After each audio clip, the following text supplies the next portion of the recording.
With the second pick in the 2020 NFL Draft, the Washington Redskins select Chase Young, defensive end, Ohio State. But you know as they say, hail to the Redskins. Let's roll, man. Let's go.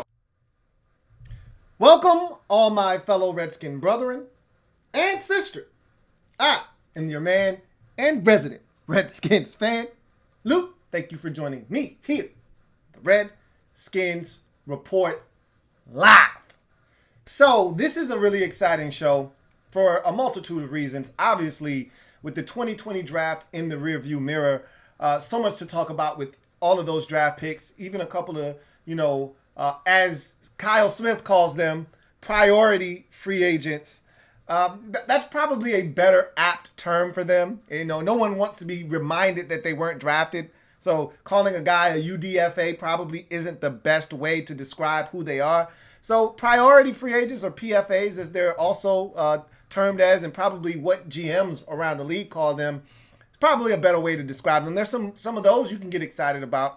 I don't really get excited about PFAs, all right, aka UDFAs. I've told you guys this many a times in the past, and even in the video that I did about Thaddeus Moss and Steven Montez. But that being said, those guys are even a reason to be excited, because the Panthers have a history of keeping three quarterbacks on an active roster. So that there's never a reason to doubt that everyone's going to have a legitimate shot. And if you continue to listen to Ron Rivera, and this last week has kind of felt like Super Bowl week all over again in terms of the amount of exposure that we've had to Ron Rivera over this last week and a half, leading up to the draft and thereafter the draft. He's been kind of on this world tour again, if you will. He was just on the NFL Network. He's doing his tours and his rounds on the local radio stations. And so he's been out front in the center. You've gotten a ton of sound bites. Some of them have drummed up some conversation that I think isn't really noteworthy, but I'm pretty sure we may end up talking about it at some point tonight. Kyle Smith did a lot of talking, during and after the draft. So a lot of sound bites from him, and you really get a chance to pick their brains and honestly get a look inside of their thought process. And I know I learned a lot over the last week or so, listening to those guys talk, because there were so many unknowns, so many things that we were drawing inferences off of, things that we thought, we were connecting dots, but we weren't really sure. And you can never really be quite sure until these guys actually tell you as much. And I learned a lot. I can't speak for you guys, but we'll talk about all of those things and then some tonight. Fifth-year options are coming to a head. Teams are having to make decisions on guys on rookie deals going into their fourth seasons on whether they're going to pick up that fifth-year option or not. The Redskins have two notable fifth-year options, and they've already made decisions on both, deciding to pick up the fifth-year option on defensive tackle Jonathan Allen, meanwhile bypassing and declining to pick up the fifth-year option on Reuben Foster, which to me makes a ton of sense. Hasn't played a single snap for you, hasn't stayed healthy, and really hasn't proven himself in this league to this point. So I totally understand the perspective that the Redskins have taken here. And I told you, I learned a lot over the weekend in listening to Kyle Smith and Ron Rivera talk. They said one thing stuck out to me more so than anything else they said this entire weekend. And we'll talk about that a little bit later on, potentially in the show. Hopefully I won't forget about it. And maybe one of you guys will bring it up in the comment section or on the phone line. Speaking of which, I want to thank you guys first, before we get started tonight, for all of the support over the weekend during the draft. It was one of my most successful drafts ever. Obviously, nothing tops to this date the draft party I had. I think it was one of my first ones that I had on this channel, and it just was still to this date. It's my highest viewed video, and I think that was like 5-6 years ago. So, but it still was a very successful weekend. You guys made it so enjoyable. Days 1 and 2 of the draft. All of the Redskins videos that I put out have been really well received by you guys. So I thank you guys for all of the support that you've shown me and this channel and this brand over the last week or so, man. It's been a whirlwind, a lot going on, but you guys made it so enjoyable. Even the Trent Williams situation that was a headache at times, you guys made that bearable. You guys made that a situation that we got through together.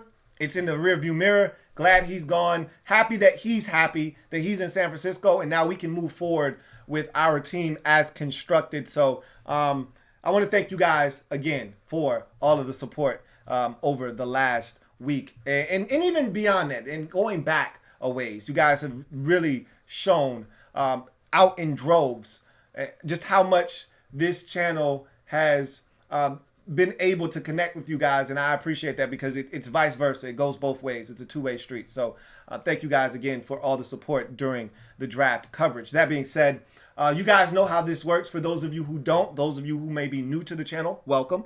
Subscribe to the Louis T Network if you haven't already done so for more great content. Also, make sure you like this video. Also, check out the Instagram Louis T Network _ as you see down below.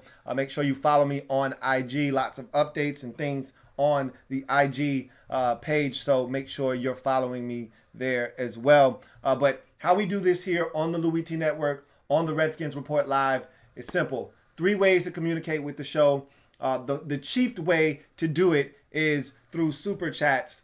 Super Chats get you in, get you instant, and allows you to jump to the front of the line. So that's the first and most potent way to get onto the show is the Super Chat.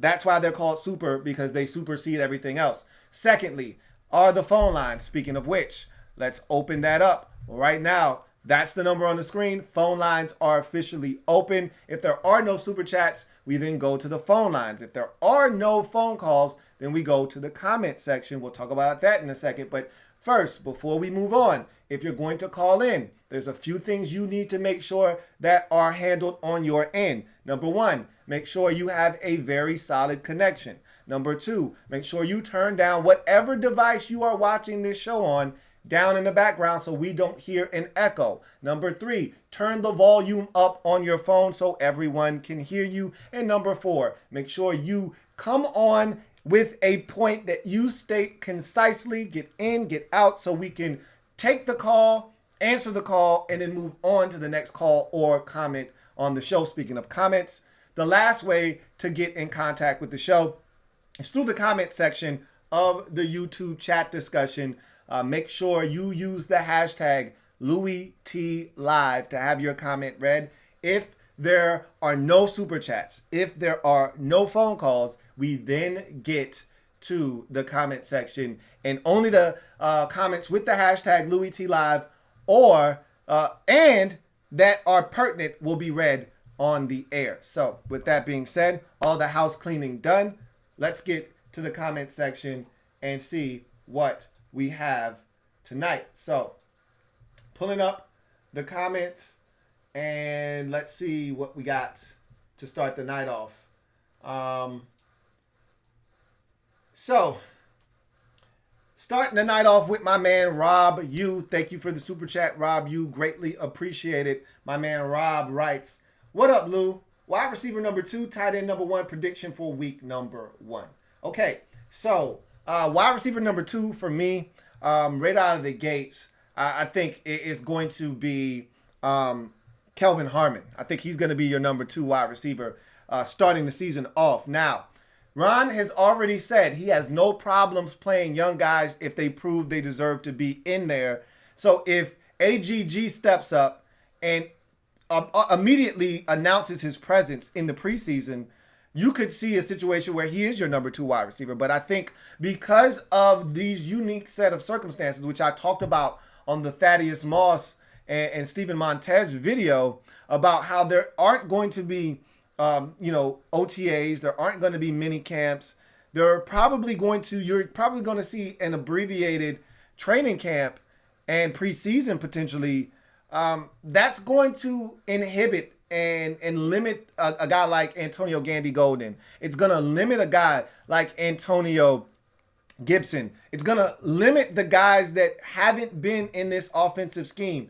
To a degree, it's probably going to limit Dwayne Haskins a bit early on in his development because, again, it's all about repetition. It's all about muscle memory. It's all about doing the same things over and over again. And they're not going to get that. He may be able to do this thing virtually with the coaching staff and kind of go over the playbook. And they may be able to test him on the whiteboard virtually because the Redskins are one of the, 6 or 7 teams in the league with a new coach that have been given the ability to virtually meet with players this offseason. But at the end of the day, it's nothing like actually getting in the huddle, seeing what the defense is doing, giving you a look, and you reacting to that look, making mistakes so that they can be corrected in practice, and then going out and executing when the lights are actually officially on and live bullets are flying at you. You're not going to really get to see that happen. And so a guy like Antonio Gandy Golden, a guy like Antonio Gibson, these guys, they're going to have it be tough for them to just come in automatically and seize a roster spot, or excuse me, not a roster spot, a starting spot. So I think you're going to see a veteran, and it's crazy to call a second-year guy a veteran, but that's how young our wide receiving core is. Because we've got 3 second-year guys and now a first-year guy, a rookie, in Antonio Gandy Golden. And for all intents and purposes, the elder statesman in the room right now is Trey Quinn. If he's, in fact, back, I think he's going into his 3rd year now, so or 4th year. I think this feels like his 3rd year. So at any rate, it's a very young receiver room, and even Kelvin Harmon everybody's brand new to the offense. So if the playing field is even, all things are equal, you could see AGG be your wide receiver number 2, but I'm going to roll the dice, and maybe this isn't a real limb I'm going out on, but I'm going to say Terry McLaurin, Kelvin Harmon are your day one starters. I don't know how long that's going to last. I don't know how long he's going to be able to keep Antonio Gandy Golden at bay. He may start the season off as your starter. I just like I said with Ryan Kerrigan, I think Kerrigan's going to initially start off the season, even though listening to Ron Rivera over the weekend doesn't sound like he is going to just give anybody anything. And so Ryan Kerrigan, you're thinking, oh, Rivera really loyal to veterans, probably going to give Kerrigan the nod and make one of these other guys earn it. That's been the mantra. He said that's going to be his mantra, is making guys earn it. You got to earn it. I think he's going to also make Ryan Kerrigan earn that starting spot. And if Montez Sweat and Chase Young come in and they just look better, flat out better, those guys could be your starters as well. So I'm going to say Kelvin Harmon is your starting wide receiver number 2. And I think your TE1 ultimately ends up being I'm going to say it's they really seem really excited about the ex-Virginia Tech. I've got to remember this guy's name and stop calling him the ex-Virginia Tech, ex-Buffalo Bill, ex-Detroit Lion. I've got to stop calling him that. I've dismissed him to the point where I don't even remember his name half of the time. I've always got to say the ex-Virginia Tech quarterback turned tight end. One of you guys will leave it in the comment section. I'm going to remember his name at some point, but I think he ends up being our starting tight end. They really like him. Like, every time they talk about the tight end position, they bring him up, and I'm like, stop bringing him up. But they really see potential in him. And I'm not saying that there isn't potential. I'm just like, I've seen this guy. He doesn't blow me away, doesn't knock my socks off, but again, he's raw, and he's still learning the position, so it's Thomas. Logan Thomas is his name. Logan Thomas is his name. I've got to remember that because I keep dismissing him. I think he ends up being our starting tight end to start the season off. And as the season progresses, we'll see how that position kind of takes shape. It'd be great if by the season's end, we've established a TE1 and we don't necessarily feel like we're so desperate going into next offseason needing a tight end. But we could realistically be back in the same spot next year needing a tight end when this season is done. And that's okay. If that's the case, that'll be fine. So wide receiver number 2 for me starting the season off will be Kelvin Harmon. Tight end number 1 starting the season off is going to be Logan Thomas. Those are my guesses at this point. Thank you for the super chat, Rob U. Rob U doubling up nice and early. Double up. Thank you for the super chat. Once again, Rob U, thank you for doubling up. My man Rob writes, please tell me Donald Penn is coming back because I want Jerron Christian nowhere near the field.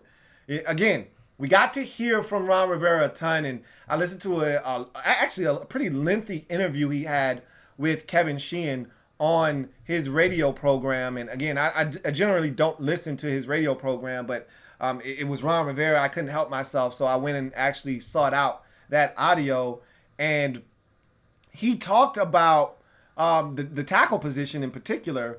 And he, as coaches often do, he ran down the list of guys that are at the tackle position that could potentially start.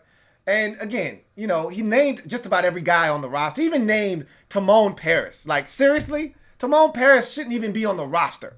So, obviously, he's doing the whole Jay Gruden bit where Jay would name every running back that he's ever coached in his life when he would start talking about running backs, because you don't want to alienate a guy. You don't want to leave anybody out in case they're listening. So you just name everybody at that position.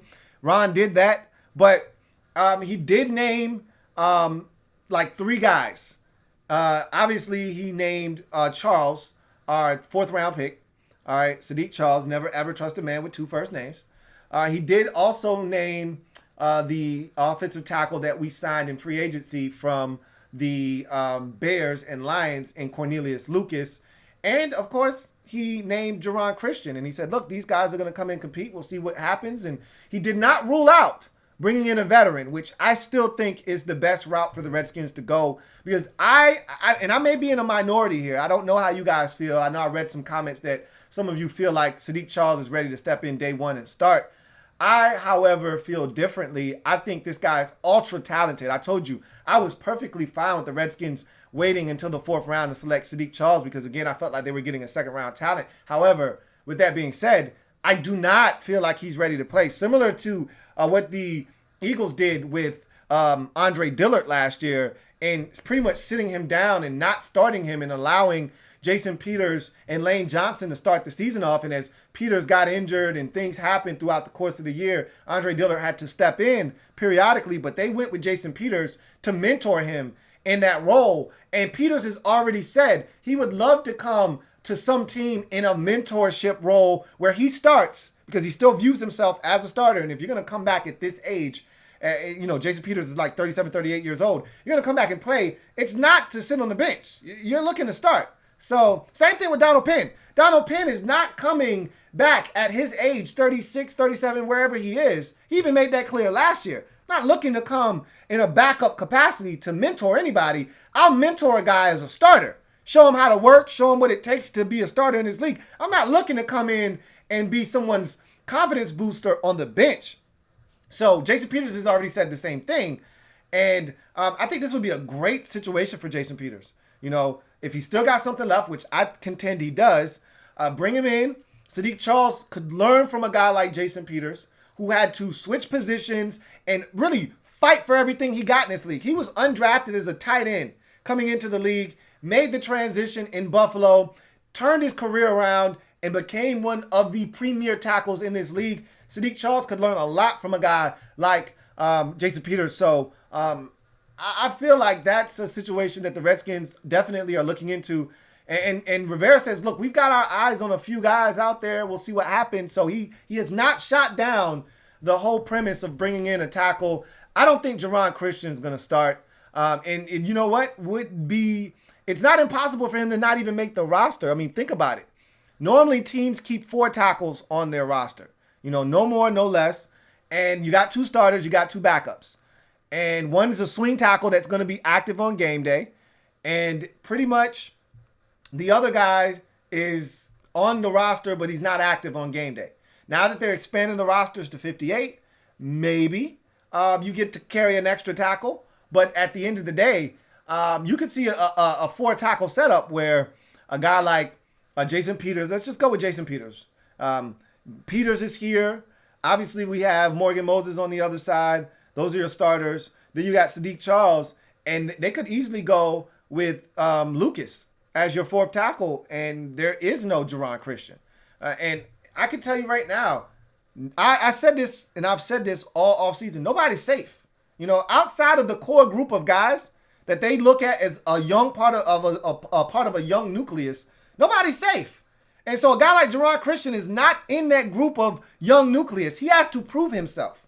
And if he doesn't prove himself this year, he could be on the outside looking in when roster cuts are made. So we'll see what happens. But thank you for that super chat and doubling up, Rob. You greatly appreciate that. My man Barrett Downing, BD, as always, coming through. I appreciate you, Barrett Downing. My man Barrett writes, I haven't been a part of your show that long, but I'm glad I found it because you never disappoint. Thanks. And I'm glad that you found the show because you never disappoint. Thank you, Barrett, and for your contributions every single week. I know I can count on you. So thank you so much for you. Even if you are in and out, you still support. Thank you so much, Barrett Downing. You're greatly appreciated, man. You're the real MVP. Rob, you tripling up. It's early, Rob. You hot right now, though. You hot. Appreciate you, Rob. You. Rob writes, is Fab Moreau a legit starter? Darby, thoughts? Fab Moreau is definitely going to be, I'm penciling him in. I'm not writing him in pen nor marker, okay? But I am definitely penciling in Fab Moreau as one of the starters on this football team at the cornerback position. I'm not writing him in pen, and I'm damn sure not writing him in marker. But I am writing him in pencil, and I'm writing it pretty boldly. All right, so I wrote his name, and then I'm writing over it again to make it a little darker, so it's harder to erase. Because I feel confident, barring any setbacks or any kind of injury, knock on wood, Fab Moreau's going to be your starter on one side of the football field. I think they really like his length. They love his speed. Okay, everybody's always said Fab can run. That's never been in question. So they like his measurables. They like his intangibles. Now it's just giving him an opportunity to show it for an entire season. Remember, we tried the whole slot experiment. It went miserably. Now he's getting a chance to play out wide. We saw glimpses of it at the end of the season. You couldn't help but love what you saw from Fab Moreau at the latter portion of the season out wide as a boundary corner. So I know they're going to give him an opportunity to prove that he is or he isn't a legit starter in this league. But I think Fab is a guy you definitely pencil in at one cornerback position. Right now, he's my RCB, my right cornerback. I think the left corner is up for debate right now. Right now, I'm thinking that left cornerback position is going to belong to a guy that they paid money to in Kendall Fuller. I think he's going to be your starting LCB, all right, your left cornerback. And I think in nickel situations where you get multiple receivers on the field, they're going to kick him inside, and that's when you're going to see Ronald Darby introduced into the lineup as an outside boundary corner. Now, I could be wrong, and they could initially start Darby on one side, Moreau on the other, and Fuller in the slot. But I surmise that they think Fuller can play every position in the secondary, safety, corner, nickel. So if that's the case, if you feel that confident in his abilities and you're paying him $40 million, I think they're going to try to trot him out to the boundary first. And then if that doesn't work, you kick him inside in the nickel and primarily make him a nickel. Either way, there's tremendous value in Kendall Fuller. So Darby, to me, isn't a starter right away. I think he's the guy that comes in when you start to get more DBs on the field. As you get into 5 and 6 defensive backs to the football field, Darby is definitely a part of any package with 6 defensive backs on the field. But I think once you get to 5, with 2 safeties, 3 corners, I think that's when Darby enters the lineup. And I don't think he actually starts the game out wide. I think that distinction goes to both Moreau and Fuller. So thank you for the super chat, Rob. You, again, greatly appreciate it. Got another super chat. This one from Big John 512. Thank you for the super chat, Big John 512. My man Big John writes, will Antonio Gibson become a similar player or better than McCaffrey? What are your thoughts? Look, I don't like comparing guys to dudes who are already doing it at a very high level in this league, at a high clip. McCaffrey just got the richest deal a running back's ever gotten in this league for a reason. The man literally led his team in both rushing and receiving last season, and he was part of a very prestigious 1,000 club last year. What he's been able to do, or not 1,000, I don't think he went over 1,000 receiving yards. I think he had over 100 grabs last season. Either way, Christian McCaffrey is ridiculous. And he might have had over 1,000 yards receiving because he's that dynamic. I remember there was a stretch there early in the season where you couldn't contain this guy. It was 100 receiving and it was 100 rushing, and it was nothing for him to have, a $150 on the ground and another 110 receiving. It was crazy. He was tearing the league up. And Antonio Gibson has the ability to be a dynamic player. I told you he does not possess the same agility as Christian McCaffrey.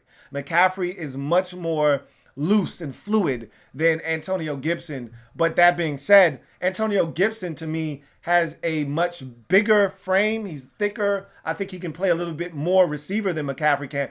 So McCaffrey has shown the ability to run routes out of the backfield. When you split McCaffrey out, he can run routes like a receiver, but you don't view him as a receiver. Like, that's not a guy you want running over the middle. You know what I'm saying? Like, you want to run him on a slant or something like that, something quick where he's running a Z out, where he's running the slant and then whipping it back out to the outside and breaking the guy off shallow routes, get it into his hands quickly. You're not asking him to run a skinny post. You're not asking Christian McCaffrey to run maybe a wheel route every now and again, but you're not asking him to run a dig route over the middle of the football field. You're not asking him to run many corner routes, although he can. I think you can do all of those things with Antonio Gibson. We've seen it on film. Like, that's not Christian McCaffrey. He's actually a true running back, whereas Antonio Gibson was like a hybrid, and he wasn't a complete running back. He wasn't a complete receiver. He was more of a receiver, if you ask me, than a running back, but he translates more to a running back than that of a receiver. And the Redskins have already made it abundantly clear what his position is.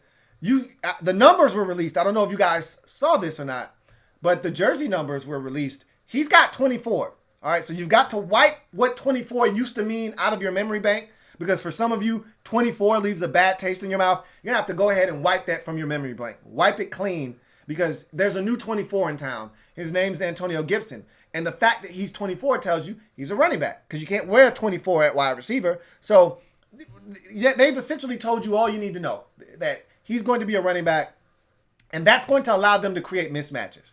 And there was a really good answer by Ron Rivera when, in that same interview with Kevin Sheehan on his radio program, Sheehan asked him about Antonio Gibson and what position he was going to play. And Rivera said, what's the play call? So that essentially tells you all you need to know. Like, depending on what the play call is, this guy could line up in the backfield, and he could take a handoff. This guy could line up in the backfield, be motioned out into the slot. This guy could be busting out of the huddle and running all the way out wide. This guy could bust out of the huddle, run into the slot.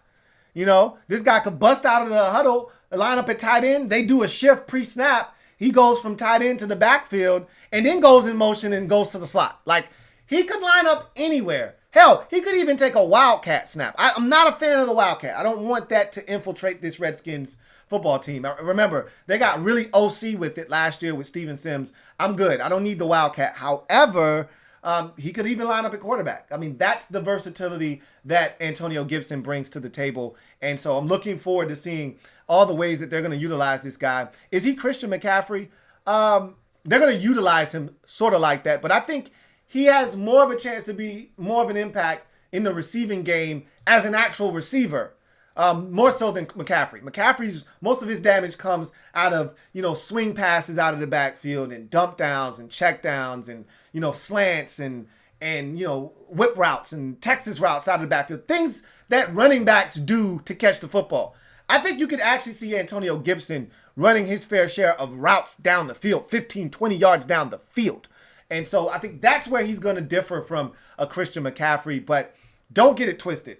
McCaffrey is the real deal, and I think Antonio Gibson has every chance to be that as well. I think McCaffrey and Alvin Kamara are kind of in a league of their own when you talk about running backs that catch it out of the backfield. Gibson's going to be something else.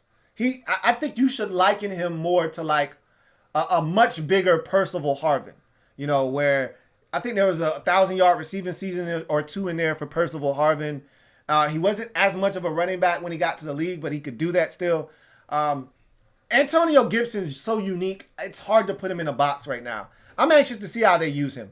Obviously, the comparison is going to be Christian McCaffrey because that's where Ron Rivera came from. That's where Scott Turner came from. And the idea is to kind of get him into space like they did with McCaffrey. But he's a different animal at 230 pounds. Christian McCaffrey, you got to remember, came into the league at 210 pounds. Like, McCaffrey was a much smaller guy. You're talking about a big dude in Antonio Gibson. There are many different ways you can use a guy with the kind of size that Antonio Gibson is coming into the league with. So we'll see what happens. But thank you for the super chat, Big John. Got another super chat. This one from King in the North. Appreciate you, King in the North. Greatly appreciate your contribution, man. King of the North writes, formerly known as Andrew Thompson. Oh, what's up, AT?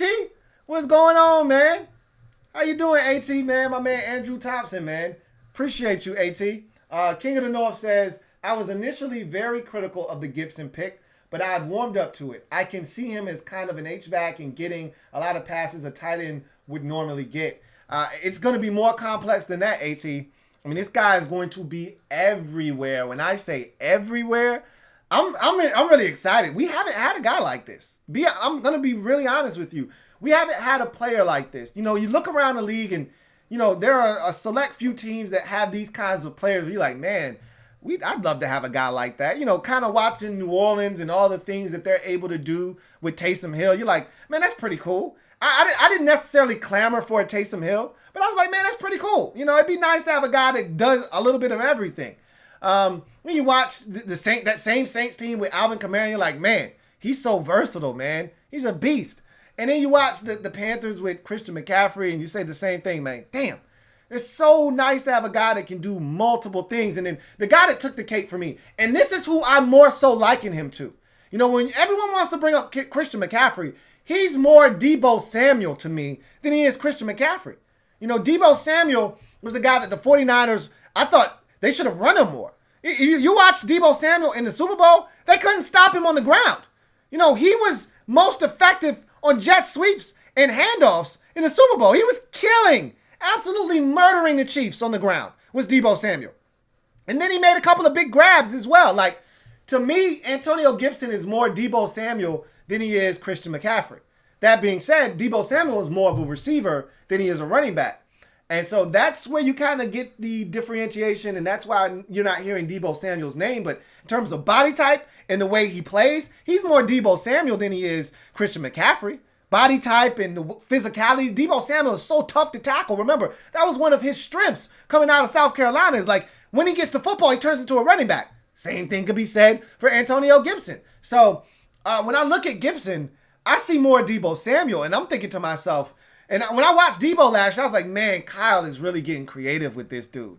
You know, by season's end, Deebo wasn't just a receiver. He wasn't just catching slants and dig routes and drift routes, the old Pierre Garçon drift route over the middle of the football field. He had evolved into jack of all trades. He was catching tosses out of the backfield and jet sweeps and reverses. They were doing all kinds of creative things with him. And that's what I see Antonio Gibson's role evolving into in Washington, is a Deebo Samuel type of guy. And I was so excited to watch Deebo Samuel and Tyreek Hill and all those guys that can do multiple things that teams use in creative ways. And I was always saying, it'd be nice to have one of those guys. Now we do. So now I want to see how they actually deploy Antonio Gibson. I think right now he's the most polarizing draft pick outside, of course, of Chase Young. I think he's the guy that a lot of people are really anxious to see. I know I'm in that camp because we haven't had a guy like this, you know, and that's what's so exciting. That's why we were so excited about Steven Sims last year. You know, even though Steven Sims was really good, we overblew Steven Sims. Why? Because we're not used to having stuff. You know, it's like that guy or that kid that has been deprived for much of his childhood, never had a Nintendo, never had an NES, you know, a Super Nintendo or any of that stuff. And, you know, he finally gets a little older and he gets a PlayStation and he doesn't know how to act, you know? And yeah, the PlayStation's cool, but everybody else has got a PS2 right now, but he doesn't care. He's got a PlayStation. He's having fun with it because he never had any of those systems growing up. And, you know, or take it a step further and say he's got a GameCube. Everybody else is playing with the PlayStation 2. He's got a GameCube and he's fine with his GameCube. You know, you can't tell him anything about his GameCube because he's never had a system before. And so he's really enjoying that system. That's how we were with Steven Sims last year. You know, Steven Sims Jr. was really good for us But we took it out and blew it out of proportion. Why? Because we never had one of those types of guys. We haven't had one of those. So now getting Antonio Gibson, I think we're a little bit excited about it. But we also got a glimpse of it last year with Steven Sims because the Redskins did a lot of things with him last season. So I'm anxious to see them take it to the next level. And obviously it's a new coaching staff, so they may have new ideas. I'm anxious to see, just like all of you are, what they're going to do with Antonio Gibson. Thank you for the super chat, King in the North. Tylenol, thank you for the super chat. Tylenol, greatly appreciate you. Tylenol writes, do you think Thaddeus Moss, with his ability to block, would start? He's got a legitimate shot. Again, there's nobody stopping him from starting. If he comes in and absolutely dominates in training camp and seizes hold of the tight end position, there is no one, and I mean no one, stopping this guy from first of all, he has to make the roster first. As a priority free agent, you got to make the football team first. Again, nothing's guaranteed to anyone, but when you look at the tight end position, and we went through this exercise prior to him being signed as a PFA numerous times about the tight end position and the lack of substance at that position right now, which is why we thought that was one of the biggest needs heading into the draft. They didn't view it as such. Now, I will say this, listening to Kyle and Ron Rivera, they were in the market for a tight end in the draft, contrary to popular belief. You know, you heard Ron Rivera say, and I want to say this was on the other DC program, I want to say on The Fan, where he talked about there were 3 tight ends that in particular, that they really liked and that they would have selected had they been on the board at the time of the selection in those pockets of the draft. So you've got to think that had one of those tight ends been available, say, at 66 when the Redskins were on the board, because I can't remember how many had come off the board. Maybe Cole Kmet was the guy that they were interested in at 66. He was gone. Maybe at 108, maybe Adam Troutman was the guy they were interested in. I know he was gone by then. And then maybe there was one more guy that they were interested in at 142, and he was gone by then. Maybe it was Bryson Hopkins. I don't know. But they said there were 3 tight ends that they were really interested in this draft. And by the time they were ready to pull the trigger on those guys, they were gone. So, and again, it's how the draft falls, you know. So this whole notion that they weren't looking for tight ends and that they were content with what they had couldn't be more further from the truth. They were interested at the tight end position, but it was only a select few guys that moved the needle for them, as it should have been. Again, this was a very weak tight end group. So it had to be a select few that they were interested in, and those guys had to make sense at that particular pick. Like, Adam Troutman may not have made sense for them at 66, because I believe Adam Troutman was still available at 66. Don't quote me on that. I don't quite remember when he came off the board. It might have been late second. He may not have been on the board, but if memory serves me correct, Troutman was available at 66, I think, but wasn't available at 108. So don't quote me on that. But I just know that they were interested at the tight end position, several guys, and it just turns out that they decided to go in a different direction with those guys. So the tight end position was definitely something that they decided to do. And back to your super chat, though, Thaddeus Moss definitely has a legitimate shot to start because he can block. And I think he can block better than any of the tight ends that we have on the roster right now. And his hands are better than any of the tight ends we have on the roster. Again, his athleticism isn't. His size isn't. He's not Logan Thomas. He's not 6'5", 6'6". He's not Logan Thomas in the regard of running like a 4'6". Okay, so he lacks the size. He lacks the and Logan Thomas he's not afraid in the run game. Like, Logan Thomas isn't afraid to block and get dirty. So, like, I've dismissed Logan Thomas because I don't think his upside, I shouldn't say that. His upside is what has the Redskins intrigued. I don't think where he is right now is starter worthy. Let me say that. he's not ready to start right now. But the upside on him, if they're able to coach him up, could potentially be that of a starter. So Logan Thomas is his chief competitor right now to start. You know, if you're talking just making the roster, then you're talking Jeremy Sprinkle and Hale Hinches at the back end of the roster. But and I think if you go back and look at Ron Rivera's history, they're not keeping 4 tight ends. They keep 3. You know, that's been his MO in Carolina. They don't do 4 tight ends. So for anyone out there thinking, well, they might keep 4. No, they're keeping 3 tight ends more likely than not. So if you're going to make the roster, you're going to have to do some work. You know, and again, it's competitive. You know, we may not love the guys that are competing, but they're all kind of in the same bunch, you know, so it's ultra competitive. You got a bunch of 5 and 6s competing against each other. No one's at 8 or 9 on a scale of 1 to 10. It's a bunch of 5s, 6s, you know, 4, 5s, and 6s. So it's going to be hella competitive in there. We'll see what ends up happening. But yes, Thaddeus Moss definitely will have a legitimate chance to start. Again, he's going to have to come in and he's going to have to prove himself in what is going to be an abbreviated offseason.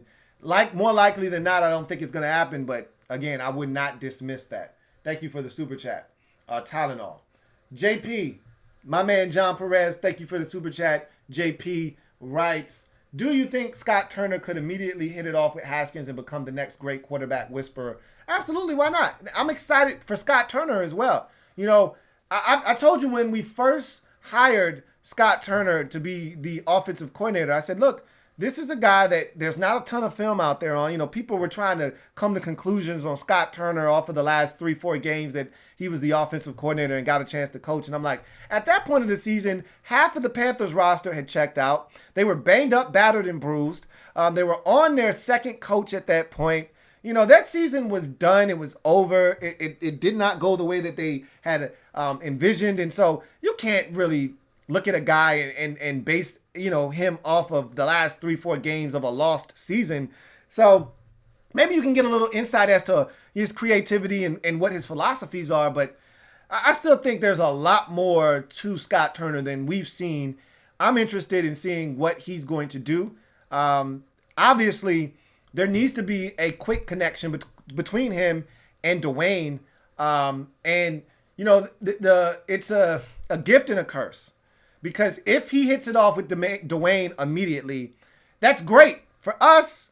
But eventually, if that's sustained success, someone's going to come calling for him to become a head coach in this league. And that's what happens with offensive coordinators. And you know, it's a copycat league. And right now, you know, we went through this phase where defensive coordinators were getting jobs like crazy. Now, offensive coordinators are getting jobs like hotcakes. And they're getting snatched up. And everyone's looking for the next quarterback guy that can come in and they can marry with a young quarterback. And if he hits it off with Dwayne and they have a good run for 2-3 years straight, Scott Turner could be gone just like that. As fast as it comes, he can go. And so I'm rooting for that, though, because in order for that to take place, there has to be immense success in Washington, which means that would more likely than not be good for us as fans, because if Dwayne's successful with the way we think our defense is going to play here into the future, that would mean that we're probably winning football games at a high clip. So I think it could happen, and I'm looking forward to that happening. And cheers to that taking place. Thank you for the super chat, JP. Got another one from King in the North. Double up, for my man King in the North. Greatly appreciated. Thank you for the super chat, King of the North. My man King writes, weakest position on the team right now other than tight end, strongest position other than defensive line. So taking tight end out of the mix, what is the next weakest position on the football team? I would go straight to the safety position. I am not in love with what we have at the safety position. Jury's still out on Sean Davis, obviously, which is why he got a 1-year deal. Cameron Curl doesn't get me excited. And, you know, we don't know what we have in Troy Apke. Neither do they. You know, I've always said that the safety position for us has been a struggle. It's been a struggle. Since Sean Taylor essentially left, we haven't had stability at the safety position, honestly speaking. Since 2018, and 7, essentially, we've struggled at the safety position. I mean, let's be honest with ourselves. We've struggled at the safety position. So, right now, I would venture to say that safety is the weakest position after tight end.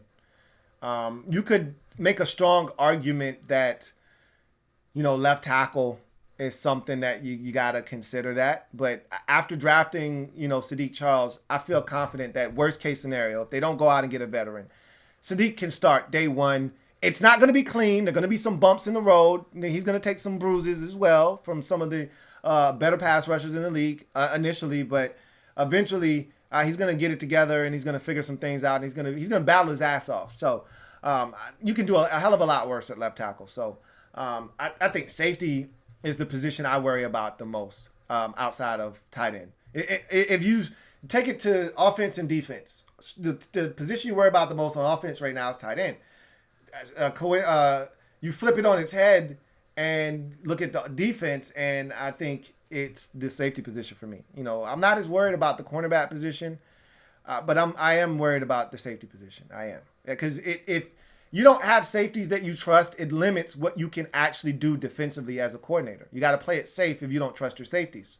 So you want to get exotic, and maybe you don't want to get exotic. When you got 4 guys that you think can get after the quarterback at any given time, you don't really need to do anything exotic. You just want to keep everything in front of you. That being said, though, there's times where you want to mix it up. And if you don't trust your safeties, it's hard to do that. So I go with safety as weakest, strongest position outside of the defensive line. I know this is going to sound crazy to some of you, but I more so than many, because I'm still hearing the Redskins don't have any talent discussion. I'm still hearing that from a lot of people, including Redskins fans, which is fine. Everybody's entitled to their opinion, and these guys have to go out and prove it. All right? But I know talent when I see it. It's just about getting the talent to manifest itself onto the football field. But I know talent when I see it. And I'm not trying to toot my horn as some kind of great talent evaluator. That's not what I'm saying. But we all know talent when we see it. Talent is obvious. What's hard is finding a guy that isn't as talented and getting the most out of him. That's hard. It's easy to identify talent. It usually jumps off the screen at you. We know when we see talent. Chase Young is a talent. That's easy to see. Like, you don't need bifocals to see that Chase Young has all, worldly talent. So I think we have talent at the receiver position. I really think our receiver position is slated to blow. When you look at the guys that we've drafted over the last 2 years, and you look at the mix that we've put together, I know this sounds crazy to some of you, and nobody's got a 1,000-yard season under their belt, and we don't have guys that have high volume amount of catches. We had a bunch of young guys. It's the blind leading the blind. I get it. But you know how high I am on Antonio Gandy Golden, the Gandy man. All right? I'm really high on AGG. Yeah, you know me. I'm really high on AGG. Who else isn't? Every goddamn body. All right? So, look, I'm high on AGG. You know how I feel about Terry McLaurin. All right? I think Steven Sims, people are sleeping on Steven Sims in the slot, man. Like, I think his ability in the slot to win immediately is game-changing. All right? Game-changing. He's got what every team is looking for in the slot. A quick, shifty guy that if out in space can make guys miss and then turn on the afterburners. All right? We saw it against the Patriots on a 70-yard touchdown where it looked like he was bottled up a couple of times and then bolts down the sideline. We saw him break off a dude in the end zone versus the Cowboys for a touchdown in Week 17. Like, this guy is uber talented. So, love Steven Sims. Kelvin Harmon, I think, is a really quality wide receiver that's going to continue to grow. And, I think there's one more spot at receiver, whether that's Trey Quinn or somebody else. I know a lot of you guys like the PFA out of Temple. I don't think he's going to make the football team personally. There are other guys that were on this team in the preseason, on the practice squad, that I think have a better shot than the guy from Temple. But look, at the end of the day, I think the receiver position is pretty damn strong. So I would say that's the second strongest position. And if you wanted me to taper my excitement for the receiver position, you said, come on, Louis T, you tripping. All right, I would go offensive line and tell you that, outside of tackle, And yes, we still have a vacancy, really, the left side of the offensive line. So, I would say from center over to the right side, I like what we got. And I know a lot of you are down on Morgan Moses and think he's the worst tackle in the league. He's not. Stop. He's not. Okay? He's not. So, when you talk Morgan Moses, Brandon Sheriff, Chase Rouillet, I feel really confident about the right side. I don't know about you. And then when you add in Brandon Sheriff, I think Wes Martin is going to end up winning that left guard spot. And I think he showed us something at the end of the season last year. And whether that's, Jason Peters or Sadiq Charles or it's Donald Penn, I feel good about the offensive line. I do. If they're healthy, I do. So, but I will go receiver first. Thank you for the super chat, King of the North. Boss Hog Pot. Boss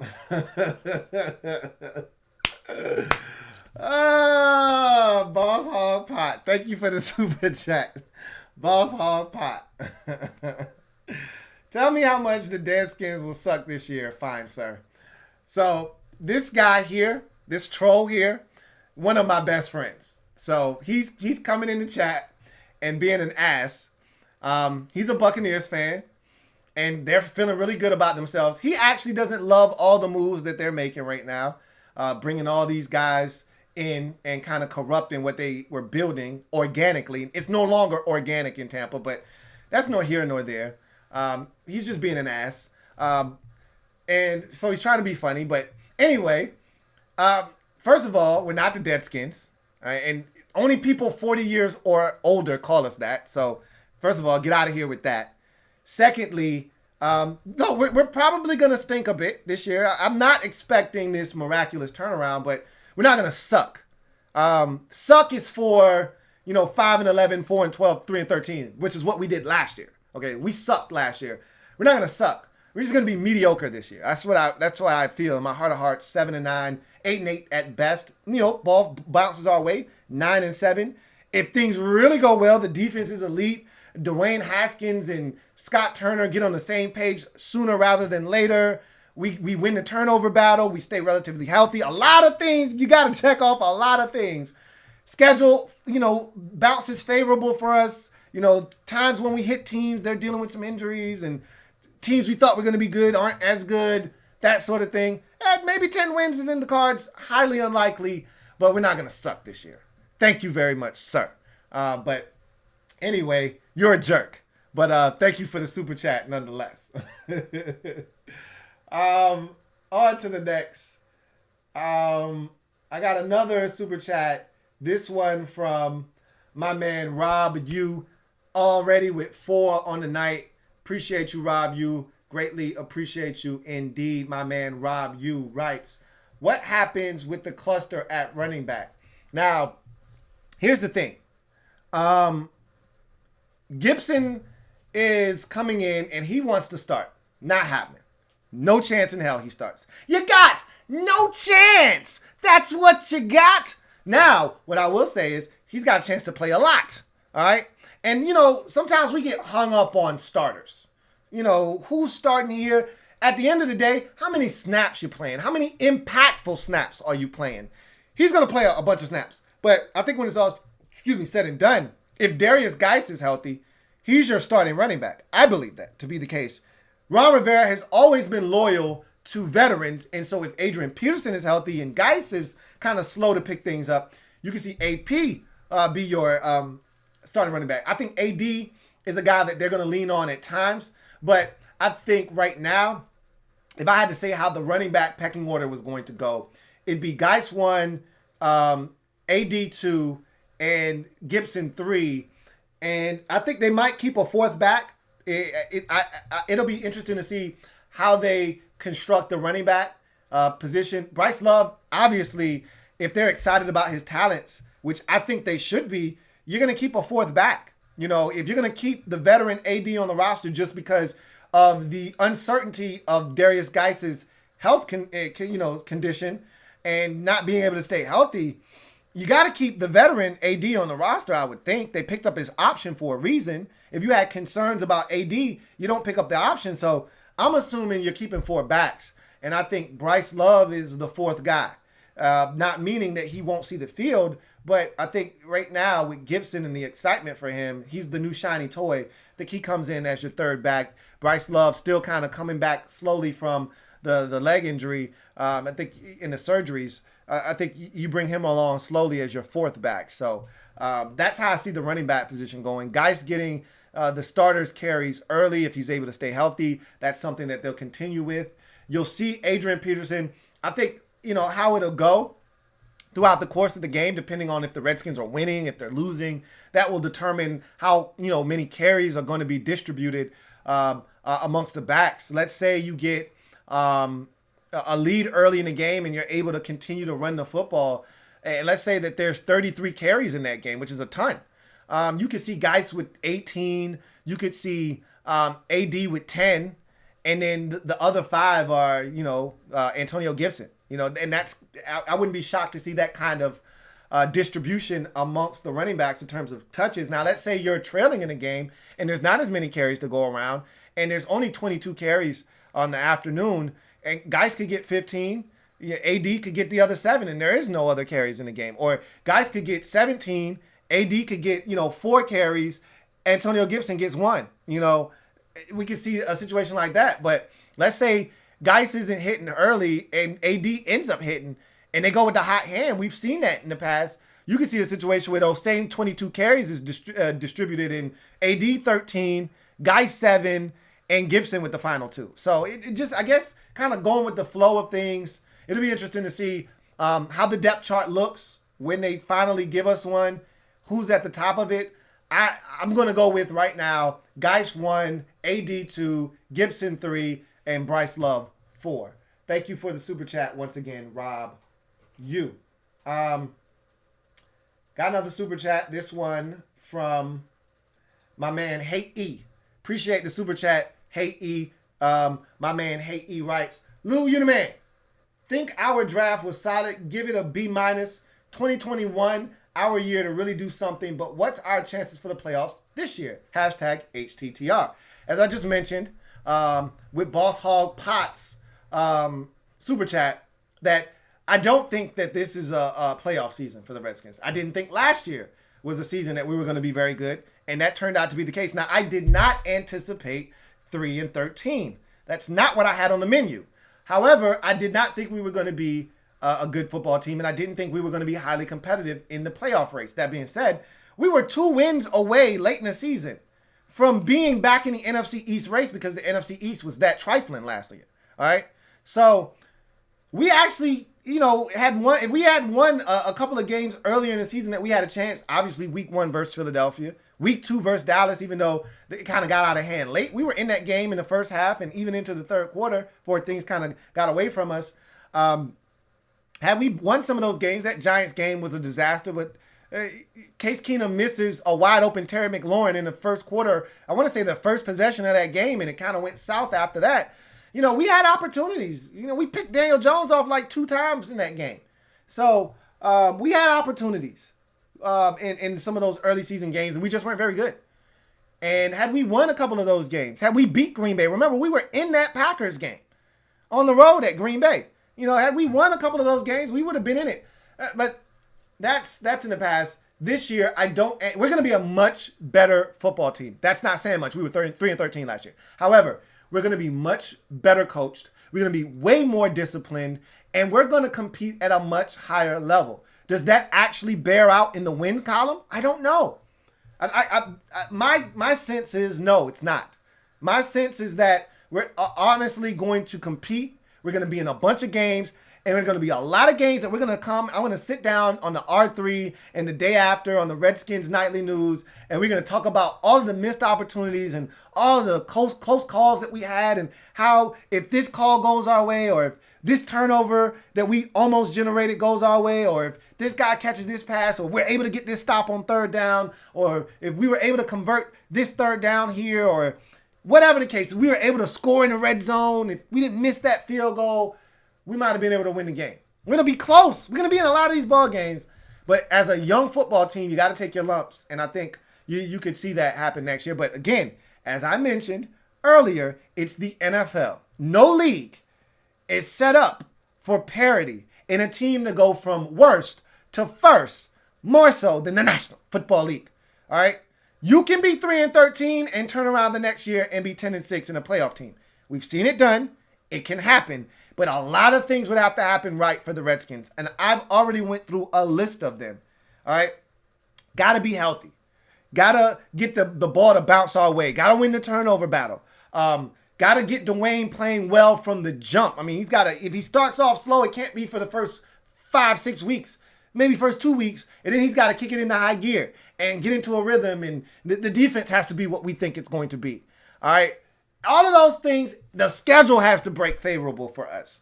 A lot of things got to go right for us to have, the type of season that's going. And again, the division could stink for all we know. We didn't anticipate the NFC East being as bad as it was last year, but it was. I don't anticipate it being that way this year. I think the Giants are better. I think the Cowboys are better. I think the Eagles, to a degree, are better. And they're going to be healthier. The Eagles were so banged up last year. That's part of the reason they weren't very good. The division is going to be better. I don't anticipate the division being as bad as it was last year, which means if you're going to try to win the division, you're going to have to actually play good football. And so I don't think the Redskins are in a position to – I think you're right. 2021 is when you should really go into the season with some level of expectation. I don't have very many expectations other than I just want to see the young boys continue to blossom and flourish. I want to see these coaches get acclimated to these players. Scott Turner coming in here with all these new offensive weapons. What does he do? This is his first time as a full-time play caller. How does he handle that? I want to see what Jack Del Rio is going to do with all this defensive talent that we feel like he has at his disposal. Like, these are all the things I'm looking for in year one. If it translates to wins, great. You know I'm all about winning. But at the same time, I don't anticipate them translating to wins right away. But like you said, 2021, especially if this season goes like I think, which is 7-9, 8-8, and let's say we finish the season up on a high note, winning our final 4 out of 6 games. Hell yeah, I'm going to look at 2021 thinking, and usually the carryover effect doesn't really happen in the NFL, but still, I'm going to look at the next season saying, all right, let's go. We got this. We can do this. Let's go 10-6, 11-5 this year. And Ron Rivera, he kind of did something similar in Carolina. That first year they went like 7-9. I think that was Cam's first year. 6-10, I believe they were 6-10 somewhere in there. And then the next year, I think they were ready to compete that following year after that. So I'm looking for something similar. Thank you for the super chat. Hate E. JP, double up, my man JP. Thank you for the super chat. As always, my man John writes, I'm not in the business of predicting records, but I'm hoping for something like 10-6 and a wild card spot. Yeah. That'd be great, and that's got to be, if you're a Redskins fan, the most realistic hope you can have if you're thinking about making the postseason. I'm not thinking about division unless the division comes to us. And when I say that, that means going into week 14, we got to be hovering around 500, and so is the rest of the division. Like this year, going into week 14, nobody in the division was above 500. Remember, the Eagles had to win their final 3 or 4 games of the season just to eclipse the 500 mark and go into the playoffs as a team above 500 at 9-7.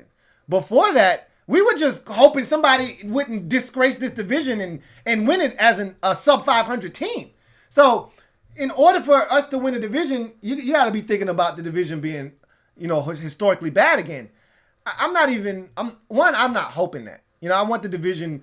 I want this. I've told you guys this. I know a lot of you don't agree with me here, and that's fine. I want the division to be good again. I long for the days when the NFC East is the NFC Beast, all right? And not the NFC Least. I long for the days where we got the most competitive division in football. Everybody's afraid of the NFC East. When you play the NFC East, like this, you got to have some sense of pride about your division. Look, they may be our family members. We get to hate everybody in the division equally. Some hate the Cowboys more than the Eagles and the Giants. That's fine. I hate them all just about the same. And I've told you, I got a little less disdain for the Giants, but I hate them too, especially after what Mara did with the damn salary cap penalty. I hate those bastards just as much now too. So at the end of the day, they are family members, though. We can't let other people come from the outside and disrespect the family.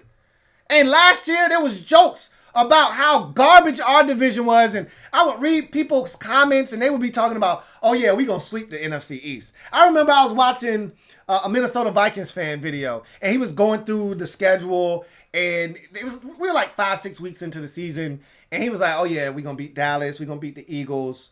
They had already beaten the Eagles, I think. He was like, yeah, we're going to beat Dallas. We're going to beat the Giants. And we're going to smoke the Redskins. They garbage. And so, essentially, he was saying, oh, yeah, we're going to sweep the NFC East. They trash. And that he wasn't alone in that. There were other divisions. The AFC East, they were trash. But they were looking at us like food last year. How disgraceful that the AFC East teams like the Dolphins and the Bills and the Jets were looking at us like food, and the Jets came in our house and ate. They ate last year at FedEx. They had a hearty meal against us. We can't have that. So I like when the division is good. I want the division to be good and still win it. I remember the year the Cowboys won the division at 13-3. Why was that important? Because the Giants were right behind them at 12-4. Like, that's what I want. I want the division to be ultra competitive and you still come out on top, because iron sharpens iron. So if we get through our division and it's murderer's row, we're not afraid of everybody else out there. It's why the SEC is the best in college football. Why? Because iron sharpens iron. When you get in your ass every single week, you getting put to the test by Georgia, by Florida, by Auburn. You know, all these teams coming at you week after week, Florida. And you look up and you're like, damn, we got another tough test this week? You know, we got another tough test this week. We got to go on the road to Starkville and play Mississippi State. Damn, we got to go play Texas A&M and those boys. Like, that makes you who you are. It builds character. But more importantly, it tests your mettle. And eventually, if you can get, that's why LSU was laughing by the time they got to the postseason. That's why they smoked Georgia in the SEC championship game, because they had already went through murderer's row, the toughest college football schedule we've ever seen. They went through it week after week on the road at Tuscaloosa against Bama. All right, versus Florida when they were unbeaten or a one-loss team, against Auburn in a tough, highly contested ball game. Every single week, it felt like they were having to summons up the strength again to play another top 10 opponent. All right? By the time they got to the postseason, Oklahoma was food. All right? Clemson was food. And Clemson hadn't lost a game in 2 years. They were food by the time we got to the fourth quarter. All right? Oh, don't talk to me about Georgia and Oklahoma. Those games were over in the first half. Both of them. So, I said all that to say this. I want the division to be good again. And I want the Redskins to be the best team in what is the best division in football. And hopefully with Ron Rivera, we can get there at some point. But if you're a Redskins fan and you're hoping for the best in 2020, probably, as JP just stated, the most realistic outcome is 10-6. That's as high as I'm willing to go. I won't even entertain 11-5. That's out of my jurisdiction right now. Can't even imagine that. Can't even see that. All right. 10-6 is as far as I go, and you're stretching me, man. I'm talking about, you remember that GAC back in the day? You remember GAC? And you could stretch it, and it would get real thin, but it was still together. You're stretching me thin, man, at 10-6. And a wild card berth. Because in my mind, 10-6 isn't good enough to win the division. The last few years, 10-6 has been good enough to win the NFC East. I'm not saying, I'm just saying. I'd like it to not be good enough to win the NFC East. Unless the Redskins are 10-6, then I'm like, hey, I wouldn't mind a home playoff game. I wouldn't mind that. So, thank you for the super chat, JP. Greatly appreciate it, man. Got another super chat. This one from JH. Thank you for the super chat, JH. Greatly appreciate it. My man JH writes, offensive line, and watch out for Jimmy Moreland. Offensive line question mark. And watch out for Jimmy Moreland. So I don't know if you're questioning when I said the offensive line could be one of the strengths of this team, or you're just saying, is the offensive line a question mark? I'll just approach it as the latter. Is this offensive line a question mark? I think if we're able to solidify the left side of this line, I told you, I'm not down on Morgan Moses like some of you are. I think Morgan Moses is just fine at right tackle. So with that being said, love Brandon Sheriff at right guard. Love Chase Roullier at center.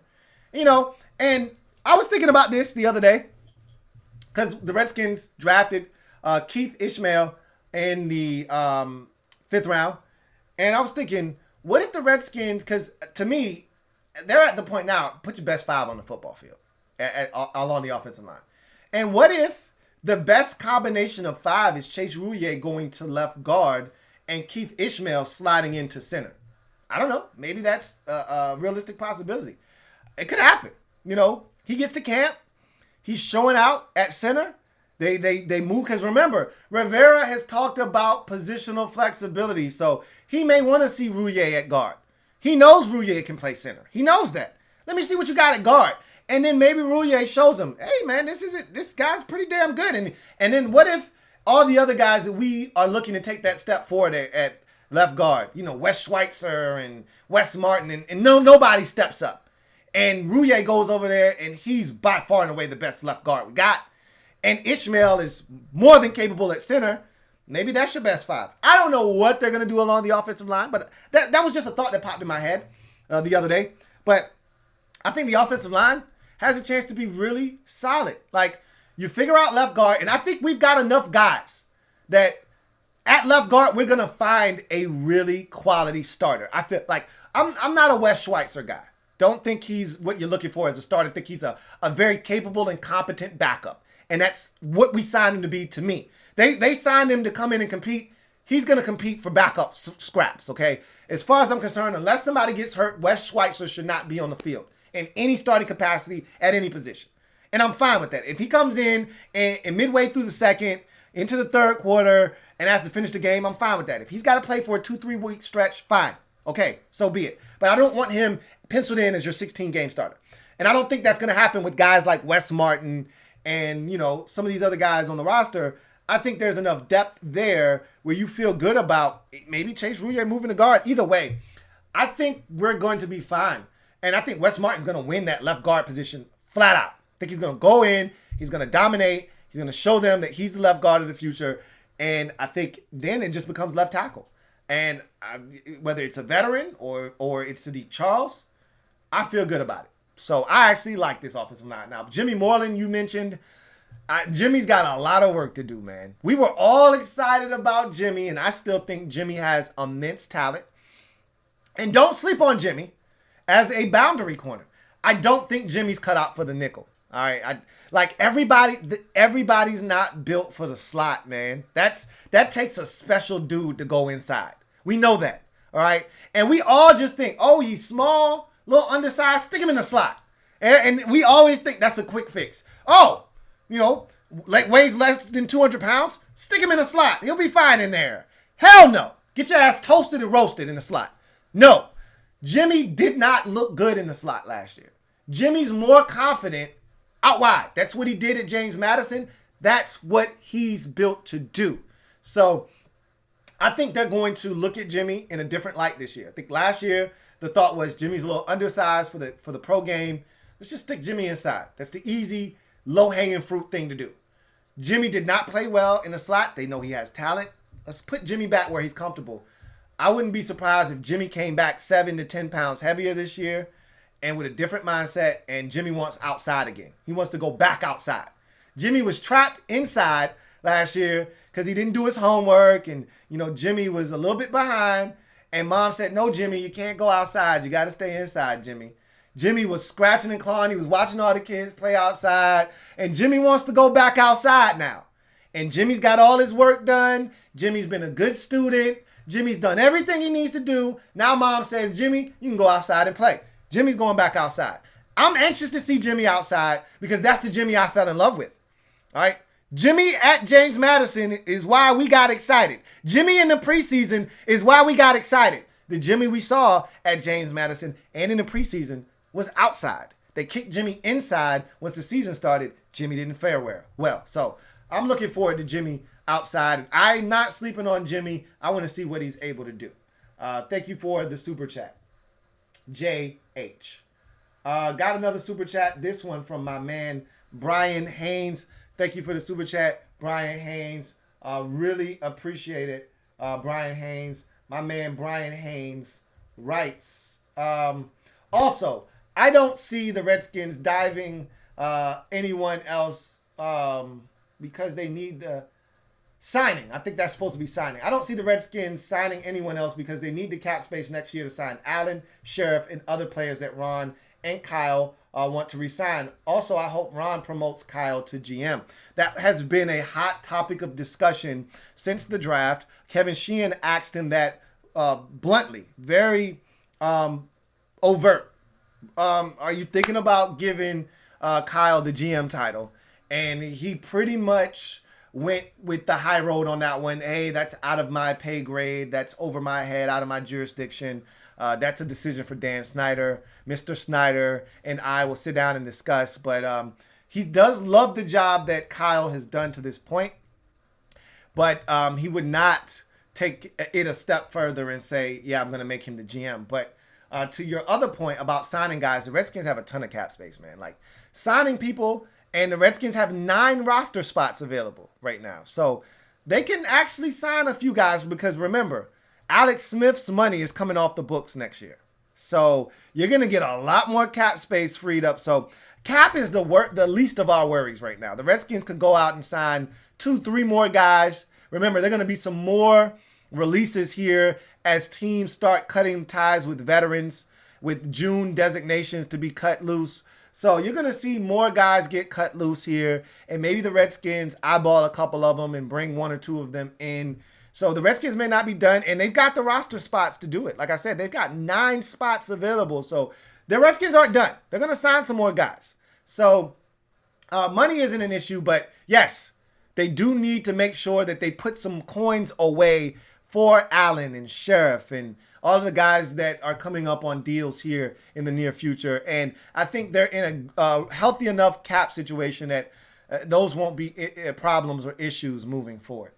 Thank you for the super chat, Brian Haynes. Greatly appreciate it. Got another super chat. This one from Rockman1033. Greatly appreciate it, Rockman1033. Rockman writes, how would you feel if they brought Cam Newton to DC to play for us? I wouldn't be happy about it at all. Again, I'm not looking to stunt the growth of Dwayne Haskins. I'm not. Like, and Ron, and so I knew this was going to come up tonight. That's kind of what I alluded to at the top of the show. I knew someone would bring it up, and I'm glad you did, Rockman. So I had a chance to watch the interview that Ron Rivera did on NFL Network, and he was on the morning show that they do, and he essentially said, and if you listen to him talk, he never closed the door shut. You know, it's not that open though, guys. It's barely open, guys. It's a little crack. If it's light in the room, you see that little tiny ray of light shining. It's that thick. All right. It's not that far open, guys. Like, he pretty much said, look, the circumstances have to be right for Cam to come here. He said he thought about it, which is, it's Ron being Ron. Ron has not lied to us yet. He's been pretty forthcoming, truthful, and upfront with us. And he said, yeah, I thought about it. I mean, that's my guy. Yeah, I thought about it, But we got a young nucleus here. We got young quarterbacks here. The only way I would see a situation where Cam Newton would be on the Redskins' radar, and I'm going to knock on wood in advance before I even say this. I don't even want to say this out my mouth, but I'm going to say it. And I'm going to knock on some wood while I'm saying it. Is if something were to happen to Dwayne injury-wise, all right? That's the only way, I think. And that's why I said the situation would have to be right. The circumstances would have to be right. The only way I would see them looking to bring someone in here is if Dwayne Haskins got injured somehow. Let me knock on wood one more time. All right, that's the only way. If that's not the case, I don't see any circumstance in which you bring Cam Newton here when you already traded for Kyle Allen and you got Dwayne Haskins and you got these young quarterbacks that you pretty much want to turn the reins over to them and see what they're capable of. You can't do that if you bring in a veteran like Cam Newton. It just isn't a conducive environment for Cam Newton. So I wouldn't like it one bit. I wouldn't be happy about it because you're stunting the growth of Dwayne Haskins. So I don't think it's going to happen. I don't think Ron is realistically entertaining that at this point in this moment. But again, if something were to happen like that, the first phone call would probably be to Cam Newton. But barring anything unforeseen like that, that's not happening here, and I wouldn't want it to. All right. So thank you for the super chat, Rockman1033. Greatly appreciate that. Let's see. Mr. Wright, thank you for the super chat. Mr. Wright, who writes, new sub, great channel from Cowboys Nation.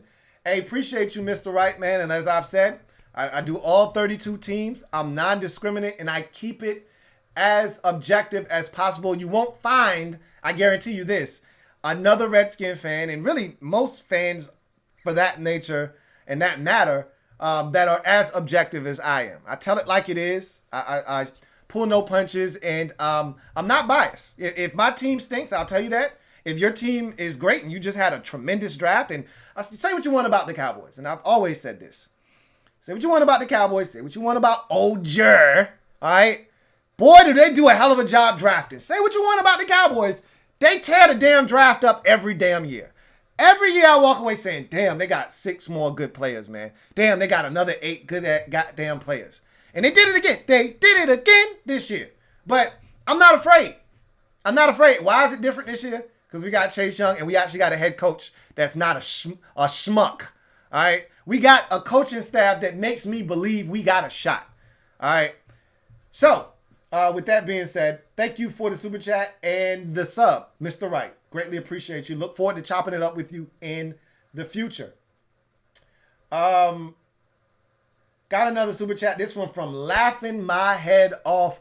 Thank you for the super chat. Laughing My Head Off. Greatly appreciated. As always, Laughing My Head Off. Who writes? Thanks for the contribution. Says, with all the delays on practice because of Corona, you've got to believe Allen could start for us this year. I know it's not what we want to hear, but it could be beneficial or benefit Haskins in the long run. I'd rather him learn than struggle. That is a realistic possibility. We talked about that when he was first signed here, when the Redskins first traded for him and brought him here, that it was a distinct possibility that he was brought here in the event that there isn't a ton of time for Haskins to prepare for the season. And, they were in a panic. Haskins doesn't know enough to run the offense the way that they want to come week 1. Allen would be a guy that could start. But this is what I've been hearing. I've been hearing that Dwayne is doing some really good work right now as we speak with Scott Turner. They're doing the virtual thing, and Dwayne is taken to the playbook really well. And right now they feel really good about his progress with the playbook with Scott Turner. So that's what I'm hearing. Now, again, it's one thing to do it virtually. It's another thing to take what you're doing virtually and be able to then translate that to the field. Can he do that seamlessly? I don't know. But my biggest problem wasn't the physical gifts. We all know Dwayne possesses that. It was the mental side of it. And I think Dwayne possesses that as well. He was one of the smartest guys in the draft last year. All right. So it's all about the playbook. That was the only question, was how well would he acclimate himself to the new playbook? If you tell me Dwayne's fine with the verbiage, fine with the playbook, and ready to go day one from a playbook standpoint and the verbiage, then there's no doubt he'll be ready to go week 1. Whether there's an abbreviated training camp, because you can rule out there's going to be no minis and no OTAs. Those are dead. Dead, I tell you. All right? Those are DOA. All right? Dead on arrival. We're not having those. Training camp may even be abbreviated. So may the preseason. It's supposed to be 3 games this year. May only be 1 or 2. Even if that's the case, I think Dwayne, if what I'm hearing is legit, I think Dwayne will be just fine and ready to rock and roll. But in the event that he's not, a guy like Kyle Allen, who's comfortable with the system and knows what Scott Turner and Ron Rivera are looking for within that system, if that's the direction they have to go early in the season, I wouldn't be opposed to that. But you got to know that Dwayne can't do it. And in my mind, in the NFL, it will never make sense to me how a guy that is the most talented, that is capable of getting it done on the field, but is having trouble figuring his stuff out, you got to dumb it down for that guy. You got to get your best players on the field. That's how you win in this league. All right, don't tell me what a guy can't do. You tell me what he can do, and we'll figure out ways around that. So don't tell me what a guy can't do. You know, that's what losers do. The Patriots don't tell you what a guy can't do. The Patriots are like, all right, man, here's what you can do, and that's what we're going to do. We're going to put you in positions to do what you do best. That's how they win. So if you're telling me Dwayne's struggling, okay, then cut the playbook in half. You telling me half is too much? Then cut it into a quarter. Give him, then start breastfeeding him, the playbook. All right, go get one of your baby spoons and start giving them a little spoonful. Here, Dwayne. Here, Dwayne. All right, don't give him a big spoon. Don't give him a big boy spoon. Give him a little sippy cup and give him a little baby spoon. But don't tell me that he can't digest 15 plays. Don't tell me that. Don't tell me you can't get a wristband with 20 plays on it and he can't read off them. Don't tell me that, because I don't want to hear it. I don't want to hear it. So there's really no way that Dwayne Haskins shouldn't be our starter week 1. That's just the way I feel, personally. But thank you for the super chat, Mr. Laughing My Head Off. Got another one from King in the North. My man King in the North. I think that's triple for you. Double up. We gonna double up. We gonna triple up because it's one or the other. Appreciate you, King of the North. My man writes, you going to watch that Alex Smith documentary tomorrow? I'm going to record it. I don't think I'm actually going to watch it right away. I don't know if it's a multi-series documentary or if it's just one episode. I'm thinking it's a multi-series documentary where they're going to have like 4 or 5 different parts, installments, what may have you. Either way, whatever it is, I'm going to record it. It'll be on the DVR. And when I got nothing to do and I'm just looking to kick back and relax, I'll turn it on. So I'm going to watch it. Yes. Will I watch it tomorrow? Probably not. Thank you for that super chat, King of the North. Excuse me. Got another super chat. This one from Boss Hog Pot again. This could be a troll job. Let me read this. First of all, thank you for the super chat. Double up. For my man, Boss Hog Pot. I already told you, this man is the biggest troll that I know in my entire life. So this could be a troll job here. Let's read what he's got to say. He says, can't let King of the North outbid me. I raise him another 15. However, we understand there will possibly be an 8-8 season, but in your division, that's a playoff team. Are you hinting at a playoff run? So again, the disrespect is very palpable. All right. I can taste the disrespect. It tastes disgusting. All right. And this is what I'm talking about. We've allowed people like Boss Hog Pot to come in here and utterly disrespect us. And there's not really much we can say because he's right. 8-8 was right in the thick of the playoff chase for the division last year. Remember, it came down to week 17. If the Cowboys beat us, which they did, and the Eagles would have lost to the Giants, which they were struggling for 3 quarters with the Giants on the road, that was a situation where the Cowboys would have won the division at 8-8. Okay, so as much as you want to tell him to sit down and shut up, he's not wrong, because this division was embarrassing last year. And that's what I'm talking about. I know a lot of you can't stand the Eagles, can't stand the Giants, can't stand the Cowboys. Neither can I. But also, there's a thing called pride. And the one thing I've always had is pride about my division. I can talk shit about my division. I can talk shit about the Cowboys. I can talk shit about the Giants. I can talk shit about the Eagles. You know why? Because those are my family members. Those are my cousins. All right? All of them. My first cousins. All right? So I can talk trash about them, but you can't. All right? You, as a member of the AFC East. You, as a member of the NFC South. You, as a member of the NFC West. You can't talk about our family. All right? You infiltrate the family, and you liable to get jumped. So you step in the ring and you start pointing fingers at the Giants and the Cowboys. And look, we like when other teams do our dirty work. All right, but when you start coming for the whole division, all right, as a whole, you got to get dealt with.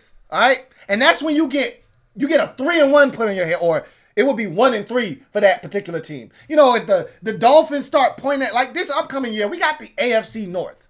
I'm pretty sure Steelers fans are looking at the division saying, hey, we better go at least 3-1 in that division. They stink. No, that's when you got to be able to say, hey, look, man, don't disrespect us like that. What's wrong with you? And you can't tell me that Cleveland isn't thinking they're going to run this division and win 2 or 3 games in this. No, that's when you got to start putting your foot down and saying, hey, we got to stop this shit, man. And I get it. You'd like Cleveland to beat Dallas. Absolutely. You know? But you don't want Cleveland beating Dallas, Washington, and the Giants, and the Philadelphia Eagles are the only team that beat them, and they go 3-1 in the division. You know, you got to have some pride about your division. So, 8-8, he's trying to be funny. I don't think this division is going to be down again. What we've seen from the NFC East in recent history is that one year it's down, the next year it's up. I'm tired of the fluctuation. I'd like it to just be good. Consecutive years. And start to build back that moniker of the NFC Beast. All right? One year, it's a really good and competitive division. The next year, we're struggling. And you're looking at the division saying, man, whoever wins the division is probably going to be one and done in the playoffs.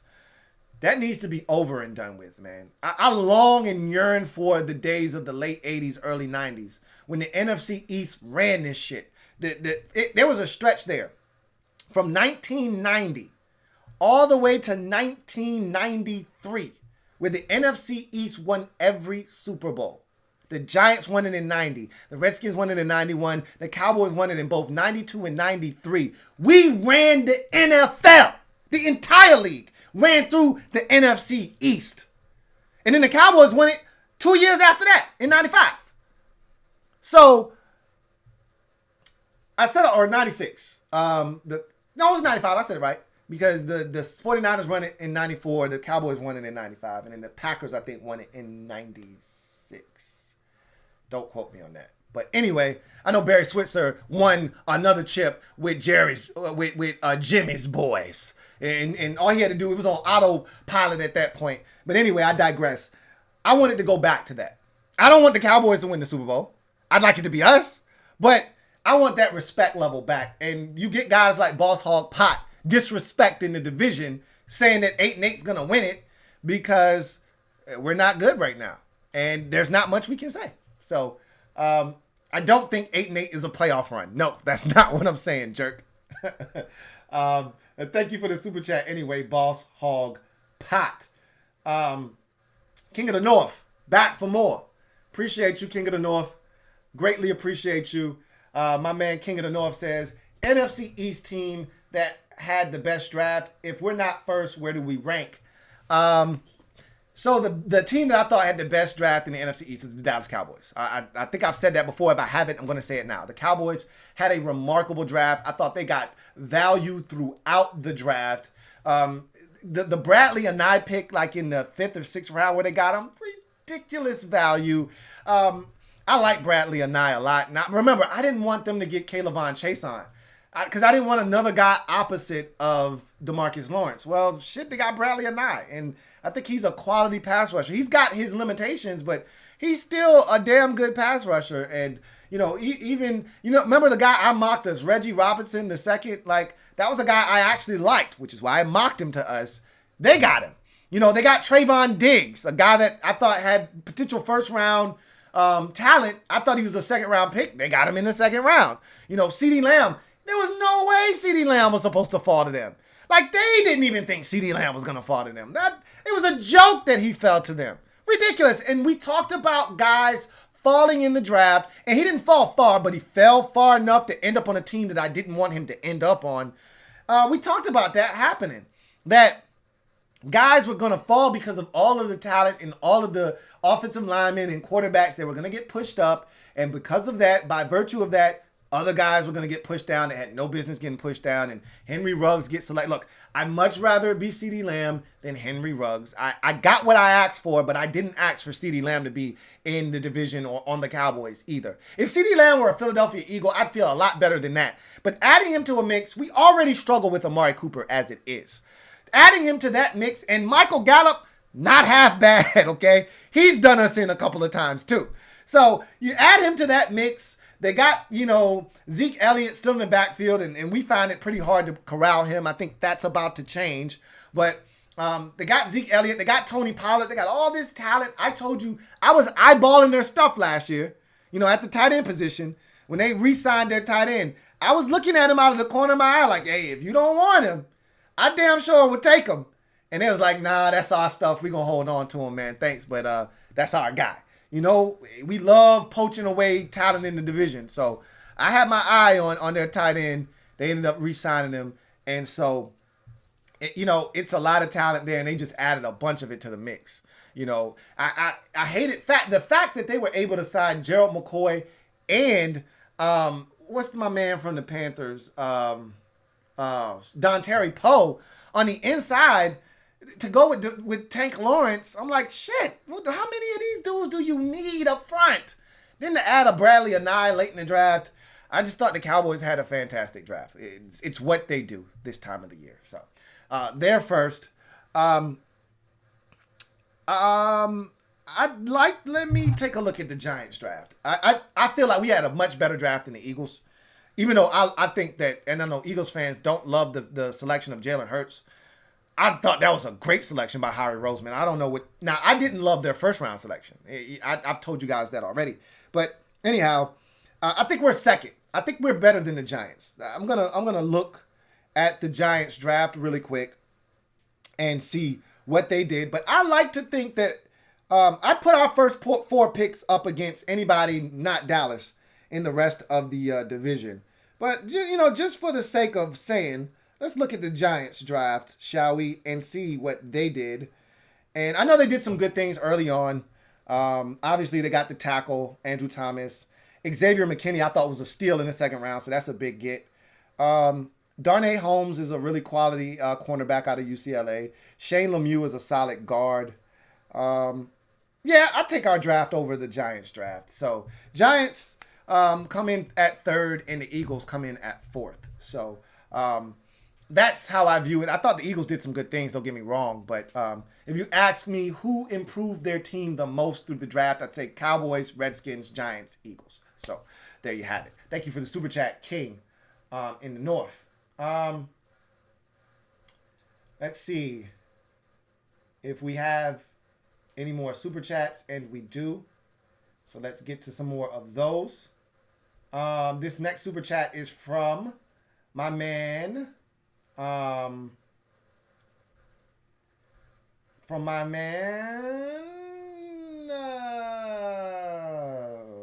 Let's make sure. All right, Boss Hog Pot is back again like Cook Crack, tripling up. Appreciate you, Boss Hog Pot, who writes, if not Cam, how about Andy Dalton? No. Andy Dalton, and look, if you're going to go all out for a free agent quarterback, you might as well go get Cam Newton. And trust me, if Ron Rivera were going to go the quarterback route in free agency, he'd just go with a guy he's comfortable with in Cam Newton. He wouldn't go after Andy Dalton. That makes zero sense for this team where they are right now. Andy Dalton is going to end up somewhere like New England. It's going to be a great fit for him. And I couldn't think of a better spot for him to go than New England.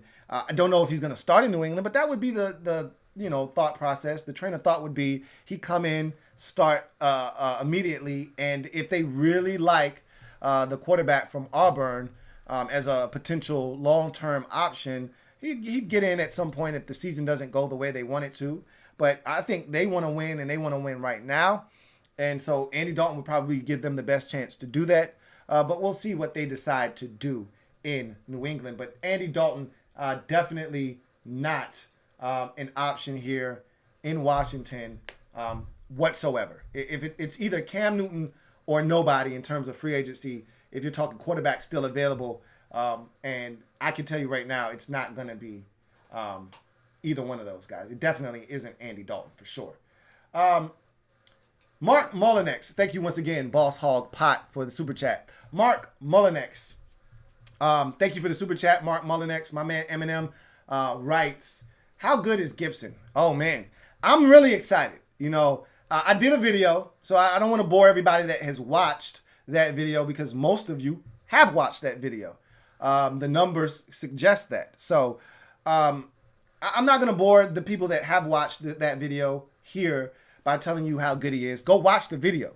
I did an entire breakdown of Antonio Gibson. I think this guy has a chance to be a game changer for the Redskins. Something the likes of which we haven't seen with this team in his role. All right, because we haven't had, and I talked about this at the top of this program tonight, we haven't had that kind of Swiss Army knife, chess piece, if you will, that you move around the field and create mismatches with. You start him out in the backfield, you motion him out, and a backer walks out with him. Now you got one-on-one with a backer that even if he's running, and even, let's just talk about the linebackers that came out in this draft that are really talented. You had 2 linebackers that ran essentially a 4-5 flat. That's fast as hell at the NFL level. He'd smoke both of those guys. All right, and Patrick Queen and Kenneth Murray. So that just goes to show you how athletically gifted he is. He can run routes. He can catch the football. He's got really good hands. He's physical. He's big. Run after you to catch. Contact balance. All of the things you like. He's got it at 230 pounds. To be that dynamic, that versatile, that explosive, game-changing ability. I mean, I told you guys how many touchdowns he had on the limited amount of touches he had. I'm excited about him.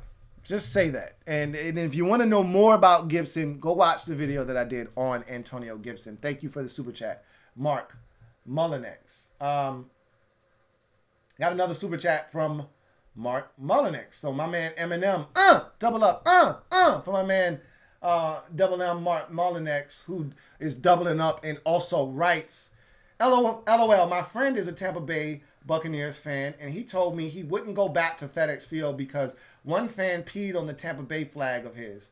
LOL. I didn't know they got that disrespectful at FedEx. That guy probably was pissy drunk. I've heard some stories, but we're usually a mild-mannered fan base unless it comes to Dallas. I've heard some horror stories. I told you my dad was at the game. I gave you guys a story about my dad at the game when the Redskins beat them 2 years ago with Alex Smith, that game with Dak and the missed field goal, and how disrespectful the Redskins fans were to Cowboys fans.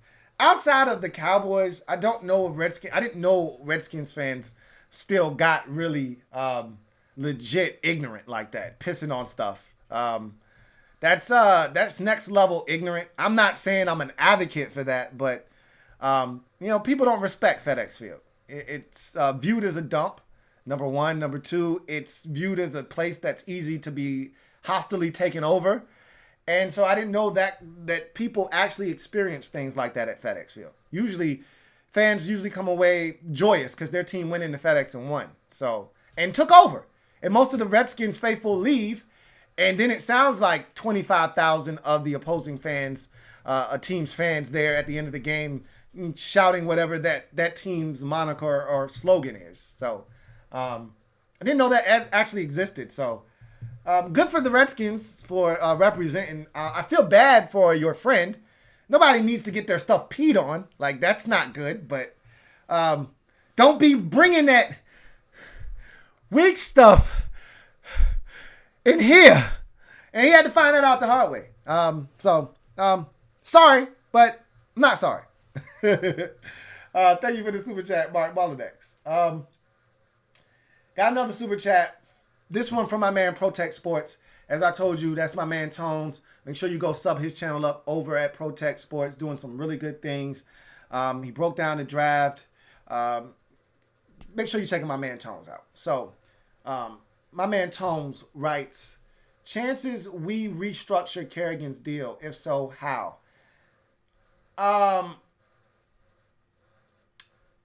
They're not going to restructure his deal, I don't think. Here's the thing. If you're willing to ask a guy to restructure, you have to be willing to cut that player. Okay? That's essentially how it goes in the NFL. If you're willing to ask a player to restructure, you have to be willing to ask a player, or you have to be willing to cut that player. Because what if you go to that player and say, hey man, Ryan, my dog, what's good? Yo, come here and sit down, man. I want to talk to you. Yo, look, man, we got big plans for you. But that 11.5 you do this year? Yo, I was talking to Kyle, and Kyle was like, yo, that's too much money, man. Hey, can we get you to restructure? And Ryan's like, yo, I just came off of a really frustrating season, so like I need my 11.5. So I'm gonna have to politely decline. No, I'm not gonna restructure. If he tells you no, what are you gonna do? say, all right, man, we thought we just asked. No, you got to be willing to say, look, man, you either going to restructure this or we going to cut your ass. And so that's usually how it goes. If the Redskins aren't in a position to cut Ryan, and they're not going to cut Ryan Kerrigan, you know how badly Daniel Snyder wants him to set the sack record and become the franchise leading sack getter. That's not happening. So they're not going to cut Ryan Kerrigan, and they're not going to restructure him. And guess what? They don't need the cap space. They're not hurting. Had the Redskins been up against the cap, like right here, the cap was right here, and they're like, man, we hurting. Yeah, you might go to Ryan and say, look, bro, we need it. And Ryan might be willing to reciprocate. But the Redskins got the second most cap in the league right now. Over 30 some odd million dollars in cap space. Ryan's like, bro, y'all don't even need this money. I'm not giving y'all nothing. So I don't think they're going to approach him because nobody wants to deal with the situation if he says no.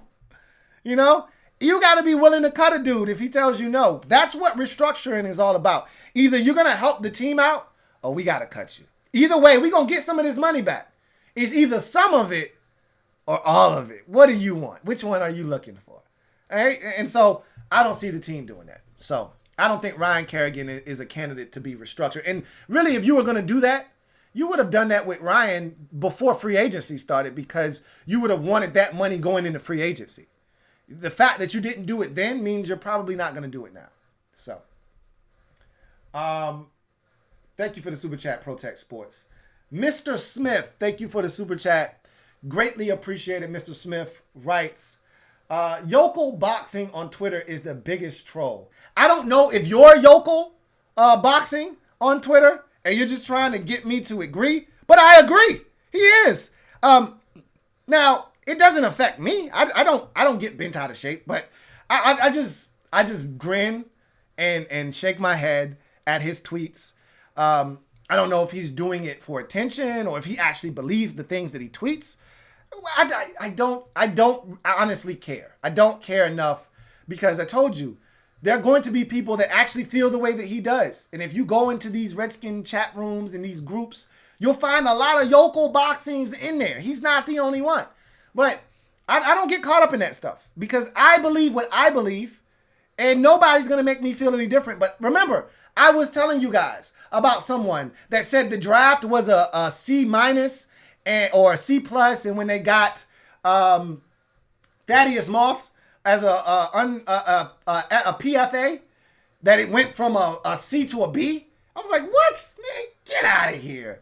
And he was the same guy that said that when the Redskins, I forgot what he was mad about. I don't know if it was the pick of Antonio Gibson, but I think it was something before that, you know, that he was upset about. I think it was free agency. And all of these low-level signings that the Redskins had. He was like, we need to, this is just like Bruce Allen. We need to fire Ron Rivera. And then he had hashtag fire Ron Rivera. I was like, okay, all right, enough of you. So, yes, he's a troll. One of the biggest. But again, that doesn't affect me. And I don't mind it. I don't mind it whatsoever. You know why?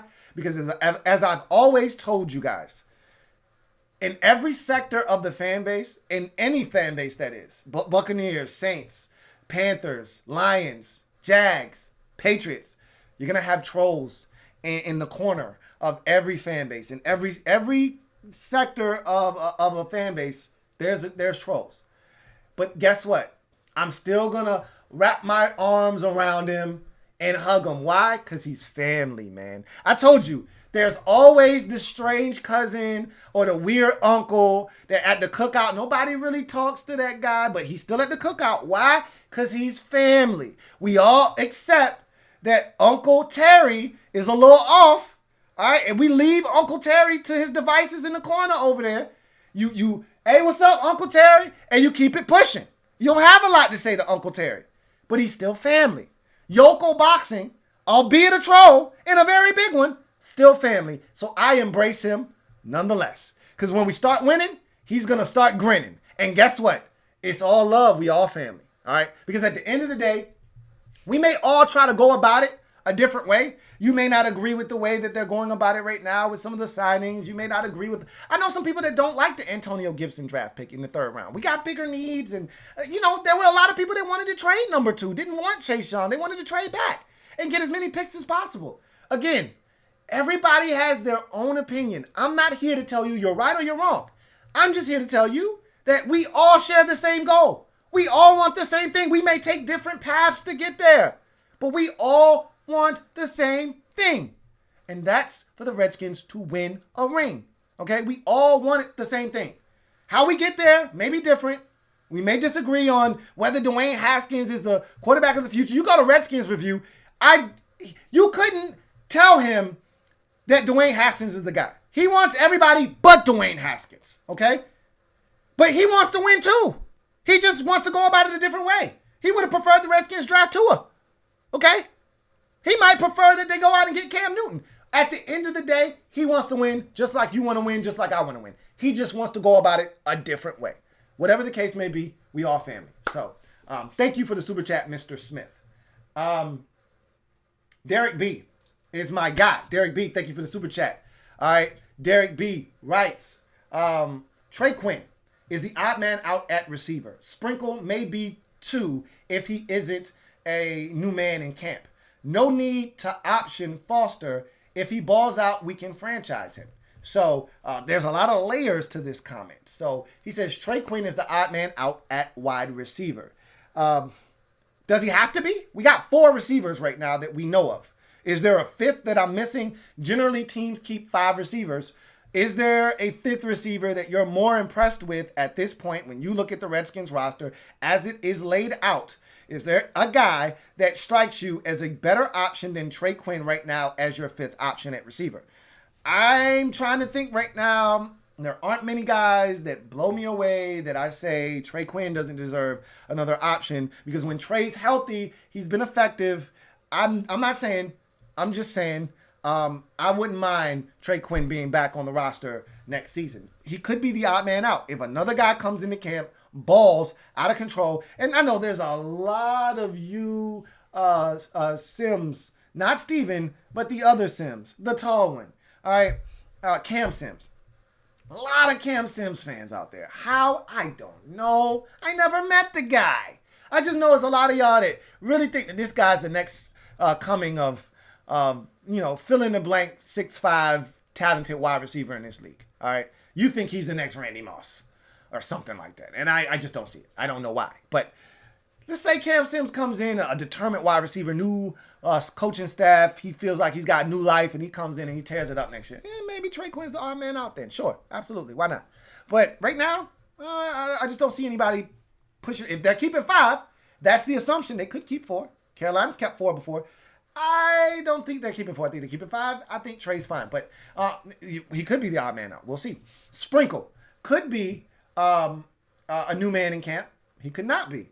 This is a make it or break it year for him, because this is the year where the Redskins are comfortable enough. New staff.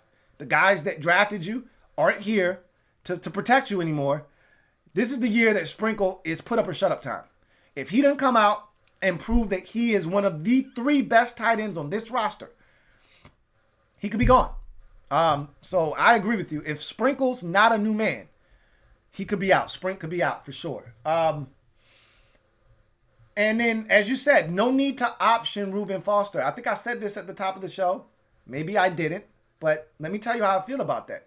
There was no reason for the Redskins to pick up the 5th-year option on Reuben Foster. For those of you who missed this at the top or may have missed this overall, the Redskins had 2 decisions to make. They have 2 first-round picks from the 2016 NFL Draft on their roster, which means that player is going into their 4th season, which means they have to make a decision on picking up the 5th-year option on that player. And, or is it the 2017 draft? Yes, it was 17, the 2017 draft. Because Allen was 17, Payne was 18, who was 19? Who am I missing? Oh, Haskins and Montez Sweat were 19, and obviously Chase Young was 20. So Allen and if you recall, the Redskins had a decision to make at 17 where they drafted Jonathan Allen in the 2017 draft. Do you take Jonathan Allen, or do you take a fallen Reuben Foster? Remember, there was a discussion there to be had, and the Redskins said, hey, hell, Jonathan Allen's slipping and falling and sliding here. Remember, he was supposed to be a top 5, top 10 pick, and then the neck thing flared up at the combine, the discussions about his overall health, long-term health with his neck and all of that, And so he dropped. And the Redskins said, well, this is tremendous value. We can't pass it up. They took him at 17. And there was discussions about the Redskins trading back into the first round to get Reuben Foster, who had some issues at the combine. Remember, he had to blow up with the doctor at the combine, got sent home. And, there was some weed issues. And then there was the whole neck and the stinger and the shoulder thing that he was dealing with. Then we all found out about some other issues as he got to San Francisco. But the 49ers ultimately traded back into the first round and took Reuben Foster. So, anyway, both of those guys were 2017 first-round picks. So the Redskins had two decisions to make as to whether they were going to pick up the fifth-year option on these two players. The Redskins decided to pick up the fifth-year option on one of them, that being Jonathan Allen, and declining to pick up the fifth-year option on the other, that being Reuben Foster. Made a ton of sense to me. Again, Reuben Foster has not played a single snap for the Washington Redskins. Reuben Foster has not proven that he is a legit commodity in this league to this point. And Reuben Foster also has to make sure that he stays on the straight and narrow. He's done that. Haven't heard a peep out of Reuben Foster since getting to Washington, which is a good thing. But he's going to have to continue to show that kind of behavior. But you're right. He has done nothing to warrant the Redskins to pick up that option. And I'll take it a step further. If you listen to Ron Rivera, I told you guys I was going to bring this up as the most poignant thing I heard from Ron Rivera over the last week.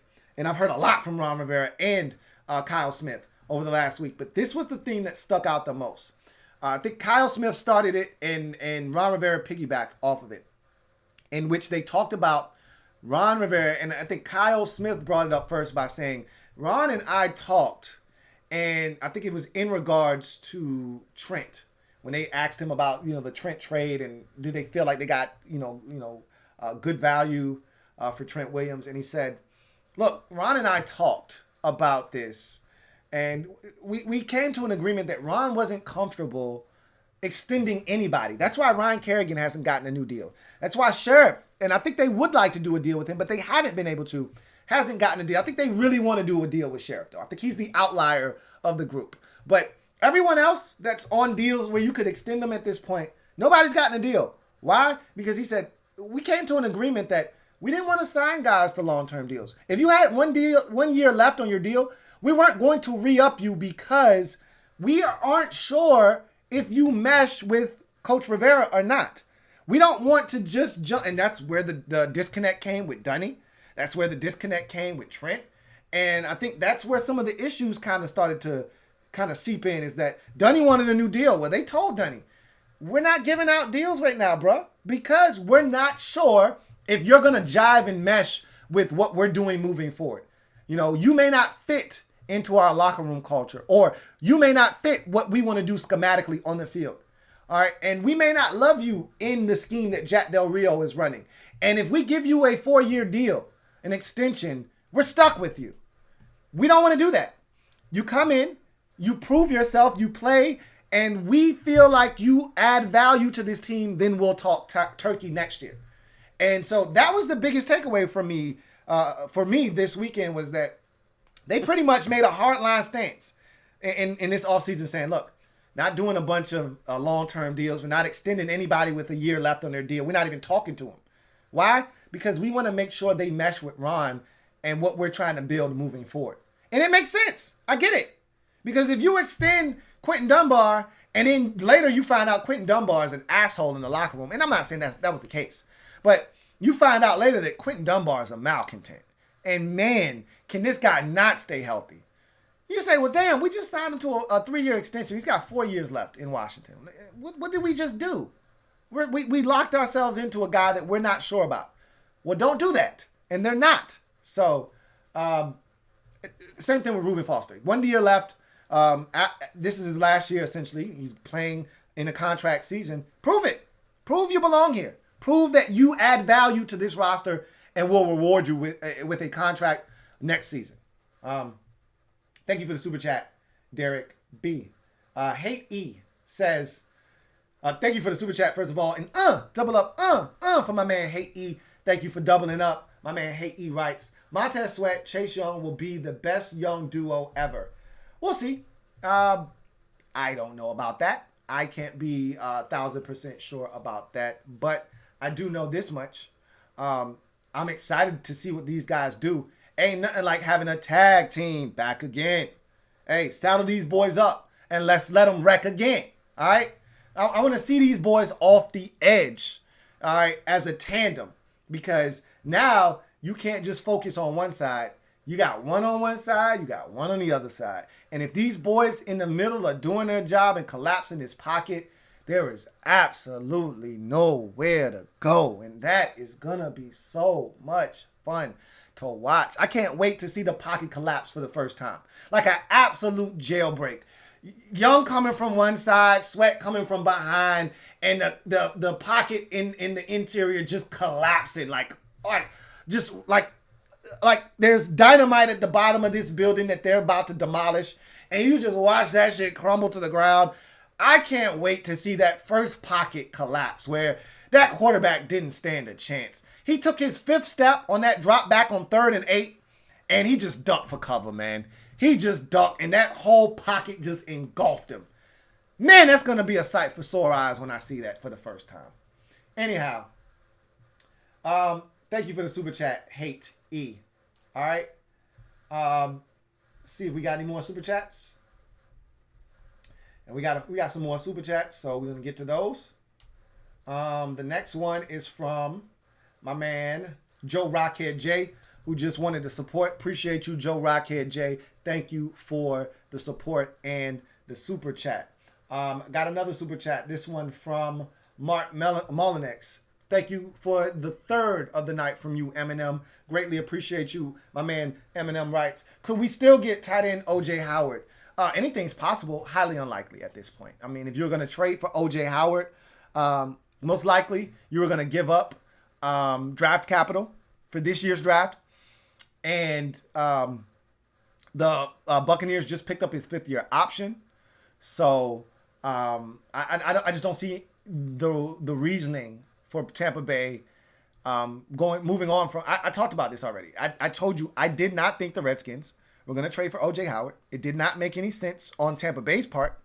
Remember, there was a rumor that surfaced that the Redskins and the Tampa Bay Buccaneers were in close negotiations for a trade involving O.J. Howard back at the end of the regular season into the offseason, and it fell apart. And so, for whatever reason, probably compensation, if I had to guess. And when you look at their setup, they got 3 really good tight ends, but guess what? Gronk's only going to be there for 2 years. As I mentioned, as long as Brady's there, Gronk is there. When Brady leaves, Gronk is gone. And if you're the Buccaneers, don't give away your young commodity because you're in the moment trying to win. He's a part of your future until otherwise notified. And if you're the Redskins, you're not looking to give up a sec. I'm told you, if I'm Tampa Bay, I want a 2nd-round pick. If the conversation doesn't start with a 2 for OJ, then I might as well hang up the phone. Why are we still wasting our time? And the Redskins aren't giving up. They didn't have a 2 this year. You think they want to go through that again? No way. I don't see any way in which the Redskins acquire O.J. Howard. Thank you for the super chat once again, Mark Mullinex. Protect Sports, double up, for my man Tones over at Protect Sports. Thank you for doubling up, my man. Protect Sports writes. So RK extension then to lower his cap number.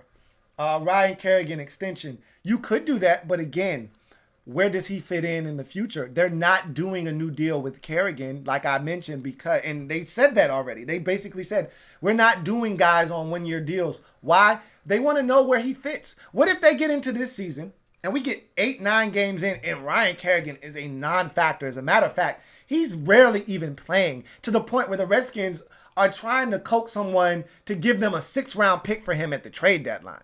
Like, you could get to the point where Sweat and Young and the kid they drafted out of NC State, James Smith-Williams, because Ron Rivera talked about him, and the 7th, I think he was a 7th-round pick last year out of Oklahoma State, and Nate Orchard, all of these guys that they got coming back, and all these guys that they got in the mix at defensive end, some of these other guys start stepping up. Let's say Kerrigan tweaks his ankle or something and has to miss a couple games, and somebody else steps in and he starts doing work. And all of a sudden, they render Ryan Kerrigan. They can't get Young off the field, and they can't take Sweat off the field. And now you got somebody else emerging. And all of a sudden, Ryan Kerrigan has been rendered, I don't want to say irrelevant, but he's not what they thought he was going to be. At that point, you look at Kerrigan and you say, we just committed to 3 more years of this. Do you really want to put yourself in that position? Ryan Kerrigan is 32 years old now. All right. He's getting up there in age.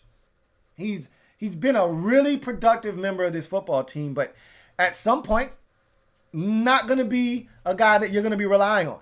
And obviously, with 2 bookend rush ends that we have now in Sweat and Young, I don't think Kerrigan figures into the future, long-term future, that is. So you've got to think that he could literally be playing his last year in Washington.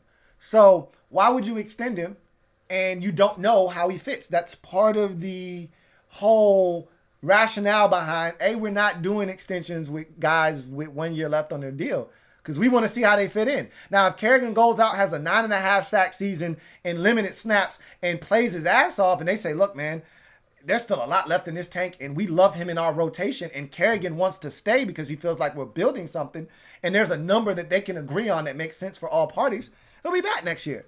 If not, then Ryan Kerrigan will be finishing up his career somewhere else. It won't be the first and probably won't be the last Redskin we've seen come here, a.k.a. Trent Williams, that spent the bulk of his career here but ends up finishing his career elsewhere. So we'll see what happens, but right now I don't think you're going to see an extension to lower Ryan Kerrigan's cap number. I could be wrong on that, but I don't think that's going to happen. I don't. Got another super chat. Greatly appreciated from my man JP, who's tripling up at this point, man. JP, thank you for the super chat.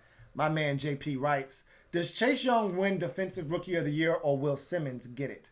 It may not be either one of those dudes. You just don't know how the season's going to unfold. You know, there were some guys that ended up being perfect fits where they were selected. I mean, I can't think of a better fit in the first round than and I said this during my draft party when he was taken.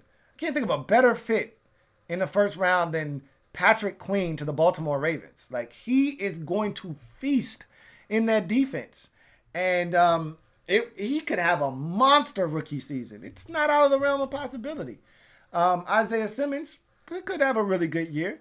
Don't discount Derek Brown in Carolina and, you know, some of these other guys. And it may not even come from a first round pick, but my money's on Chase Young. Absolutely. Yeah, I mean, one, he's the most notable name. So even if he has a solid year, if he's close, he'll probably get the nod.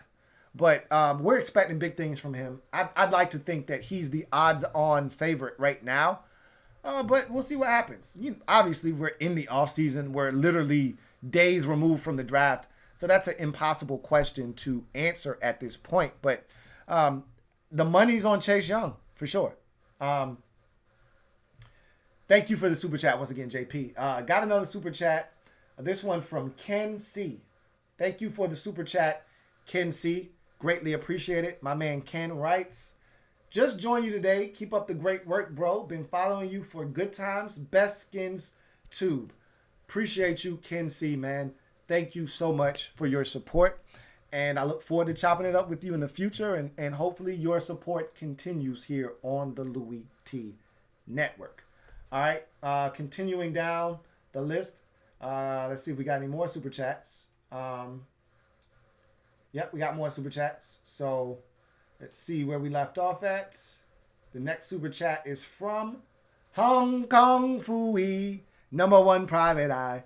My guy, Hong Kong Fooey, thank you for the super chat. As always, Hong Kong Fooey writes, what's good, bro? Just showing some love, HTTR. Appreciate you showing some support, man. Thank you so much, Hong Kong Fooey. #1 super guy, man. That's my guy, Hong Kong Fooey. Ha! Got another super chat. This one from Martin Matthews, my man Martin. Appreciate you, Martin Matthews, as always, coming through and blessing the show. Martin Matthews writes, hey, Louis, sorry for joining late. No need for apologies, bro. You're here and you're late, but it's still great, bro, that you're here. So glad you were able to come in, join us. Conversation in progress. Let's see what you're going to add to it. He says, but since we have 1,000 linebackers, how many do you think the Skins will keep? It's a good question because, when we were in the 3-4, it was a linebacker intensive defense, meaning you needed to keep 7-8 backers, at a time, and it wasn't out of the realm of possibility that they would keep 9. I think I saw one year they kept 9, I think, but the magic number was usually 8, 4 on the outside, 4 on the inside. That's no longer the case. You're not playing a 3-4 defense. You're now in a 4-3 base, so you don't need as many backers. I think the magic number is 6, I think, when it's all said and done. Maybe a 7th for special teams purposes. They'll have a couple of guys, like they signed a guy. It was a quiet signing. We didn't talk about it way early in the offseason when Rivera first got here. And it was a little-known guy that they signed from Carolina that they brought in, special teams demon. That's one of those guys that we're not talking about, that we're not considering. He may make the football team. They may say, look, special teams starts with this guy right here. Got to have him. And so that may be the case. We'll see. Maybe somebody takes his place. They bring in another fiend. We got a new fiend on defense, on special teams potentially in Khaleke Hudson. Obviously, he's a fiend. Blocking all those kicks at Michigan, adding him to the mix, that's probably something that they're excited about. So we'll see what happens in that regard. But I think the number right now is 6. Upwards of 7. I don't see more than 7 linebackers. At that point, then I think you're taking away from other positions on the team that may need more players. But Rivera was a linebacker himself. He may value more bodies at linebacker. I think ultimately, when it's all said and done, I think 7 is probably the magic number. No higher than 8. I keep talking myself into going up a number higher. 7 is probably the magic number, if I had to guess, especially in a 3-4 defense. A guy backing up each position that has versatility, can play multiple positions, limits the amount of guys that you need. So 7 is the most I think they'll keep. Thank you for the super chat, Martin Matthews. Got another super chat. This one from John Saluter. Thank you for the super chat, John Saluter. Greatly appreciated, John. My man John writes, I still think Alex can come back. Nah, bruh. Let it go, John. Here's the thing. Alex wanted to get into a position. This is Alex has never said this. I can't confirm nor deny this. This is my interpretation of the situation. As a competitor, you set a goal for yourself because you need to give yourself something to attain, to strive towards, something to strive to obtain. And so his way of getting back into shape and getting back to a healthy position so that he can have a future with his kids who are both small children and be able to play football with them in the backyard, or be able to go to the basketball court, shoot with his kids, and live a normal life, was to say, I want to get back into playing shape. I want to get back to a position where I can actually play. So I think that was his motivation. I don't think it was ever a situation where he was like, yo, I definitely want to play. I think he just wanted to get in that mindset of, I want to put myself in a position that if I needed to, if I had to, I could play. So I think that's the case with him. And I don't think he'll ever see the field again. Again, the man almost died. You got to, the man has a family at home. He almost died. You've made a ton of money just in the last 3 years on this Redskins deal. All right? Not to mention the money he made back in Kansas City and San Francisco. You've got a bunch of money. It's not worth it to risk your livelihood, or your life, I should say. All right? To try to come back and prove to yourself and everybody else that doubted you that you can play. There's no need for that. The fact that you can walk again, that you can run again, that you can play with your kids, that you can do the things that just, 6 months ago to a year ago, it was in question whether you'd be able to do any of those things. And hell, 18 months ago, there was a question of whether you would even live or die. All right? So I don't ever see him playing again. I don't anticipate that ever taking place. I don't even know if that conversation even takes place. I've contended this all along. If Alex Smith were in a position to play and the Redskins organization felt that way, there is no trade for Kyle Allen. That's how I feel. So I thought that was the exclamation point on any talk of Alex Smith playing this season. But I could be wrong. And Alex could want to play. And his wife could have given him the John Hancock that he was looking for. Because if she signs off and says, honey, I know how much this means to you. Go ahead and give it a go. He's going to go. But if his wife, and if I think I know how a female would be thinking, honey, it's not worth it. You know, you almost died. You got to think about little Alex Jr. and you got to think about, you know, Alexander over here. Like, no, you can't go out there and risk it. It's not worth it. We got enough money. We're comfortable. You had a great career. It is what it is. So that's where I think it is right now. But, well, we'll see. Anyhow, thank you for the super chat, John Saluter. See if we got any more super chats. Thought I saw a couple more. I did. So let's see where the next one is. It's here with Joe Rockhead J. Thank you for the super chat. Double up. Joe Rockhead J. Thank you for the super chat. Greatly appreciate it. Thank you for doubling up. I don't know if the first one was intentional or not. Doesn't matter. Thank you. Joe Rockhead J writes, please explain James Smith Williams in the 7th. Please. Look, bruh, your guess is as good as mine. I told you. So, okay. So let me first give you a little background. I've explained to you how I feel about the pick. But I listened to Ron talk about James Smith Williams. And this is the thing that I told you that I saw on tape with James Smith Williams. There's a lot of ability with him, okay? There's a lot of talent there.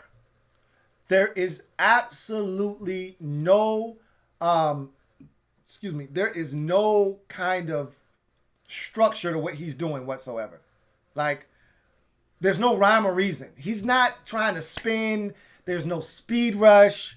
There's no long arm. Like, it's just a bull rush every snap. And he's so explosive that bull rush comes packed with a lot of power because he's an explosive guy. He's tightly wound. Like, you can see it. So you're saying to yourself, bro, if you ever just try to take off around the end, you might actually be able to beat this tackle. If you learn how to use your hands and slap down the tackle's hands, you may be able to win a couple times. Maybe even a little dip and rip action, you might be able to do a little something. There's none of that. It's almost like he wasn't being coached at NC State. It was like James just run around like a madman. You make a play, cool. If you don't, that's cool too. Just give me everything you got, and we'll sub you out when you get tired. That's essentially what it looks like. But there is explosion there. And you saw it at the Senior Bowl. That's when they fell in love with him. I told you that. So he sounds really excited about James Smith Williams. Like, hey, this guy's got something to him. And he does. But he needs a ton of coaching. And he's got a lot of injuries. And so there's a lot that comes in. But he's a 7th round pick. That's what you do. You draft guys with either character concerns that's highly talented or injury concerns with a lot of talent. He's the latter. He's got injury concerns, but there's talent. Now, again, there isn't 1 ounce of skill right now with this guy. 0 skill. None. All right? It's like this guy hasn't been coached to rush the quarterback at all. Okay? But you can't teach what he has. He worked himself into a 6'4", 265-pound frame from 196 pounds. That takes dedication. That takes a guy who gives a shit. So he cares. That's number 1. He's a smart-ass dude. I told you that. I explained all of that in the draft breakdown, so I'm not going to go through all of that here. But he's a smart guy. And he was a captain. So, again, you're changing a culture. You want guys in the locker room that bring that kind of spirit and culture. He's another one of those guys that brings that. And then, lastly, he does have talent. He just needs to be coached. And if you have confidence in your coaching staff and their ability to get the most out of players, then you may have something here. But if you can't get a guy to actually start to implement some of the things you're showing him in practice, if you can't get him to start using his hands, if you can't get him to actually put together some semblance of a speed rush, everybody has got a speed. Even Ryan Kerrigan has a speed rush, right? Like, I didn't even see a speed rush from this dude. It was bull rush every single snap. Every snap. Like, there was nothing else. Just brute force. All right? There's talent, but it's raw. and it's undeveloped. And if they can get it out of him, then, you know, it's a 7th round pick. So if it turns out to work out for the Redskins, great. If it doesn't, it's a 7th round pick. So I'm not mad. Not mad at all. Thank you for the super chat, Joe Rockhead J. But I get where you're coming from, okay? I get where you're coming from with asking that. Billy Amp with the next super chat. Thank you for the super chat, Billy Amp. Greatly appreciated, Billy Amp. Billy writes, what's good, Louie? How do you feel about the wide receiver core? I talked about the wide receiver core very glowingly earlier. Let's finish the rest of your comment. We'll come back to that. He says, I feel as if Kelvin Harmon is being slept on and could really become a solid number 2 or 3 option, HTTR. So that is an interesting comment. Number one, I talked about the wide receiver core being the 2nd strongest position on the team. I know that is not a common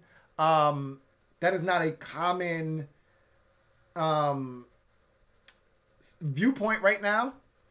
That is probably me being in the minority, and I'm fine with that.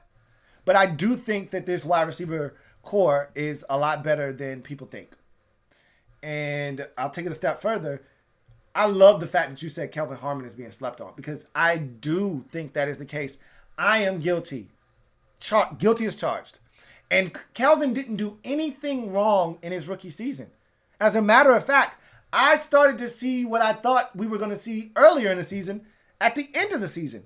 Once Dwayne took over as the starter, he got more opportunities, and they finally said, all right, we're done with the Paul Richardson experiment. That's over with. Put him on IR, and they just said, all right, Kelvin, you're in. You're the starter, opposite of Terry. He started to take off. And I loved him. Remember, I thought this guy was a 3rd round pick. We got him in the 6th round. I'm guilty of this. I think a lot of us are guilty of this. We put a guy in a box based, and this, it's not limited to us as fans. General managers do this. Head coaches do this, because guys get in a lot of teams. I'd say there are only about 5 or 6 teams in the league that don't put guys in a box based off of where they're drafted. Most teams say, oh, that's a 7th round pick. He'll get 7th round pick reps. Oh, that's an undrafted guy. He'll get undrafted reps. There are only a handful of teams. Seattle is the one that I look at the most and say, they don't give a shit if you're drafted, undrafted. They could care less. If you come in and you're whooping the guy's ass in front of you, you're going up higher in the depth chart. You're going to get more reps in practice. And you're going to end up making a team, and that guy's not. And they don't care if they're paying that guy a bunch of money or not. They're not afraid to admit when they make mistakes. They love the undrafted guy. They love the 7th or the 5th round story. They love those guys. And so they'll give those guys more reps in practice if they earn it. Whereas a lot of teams, you could be busting your ass in practice, and you're only going to still get your little 3 reps. And you better take full advantage of those 3 reps. And if an injury or something happens, or, a guy isn't performing, and then they decide to give you some more reps and you take full advantage of those, maybe you'll get more. Maybe.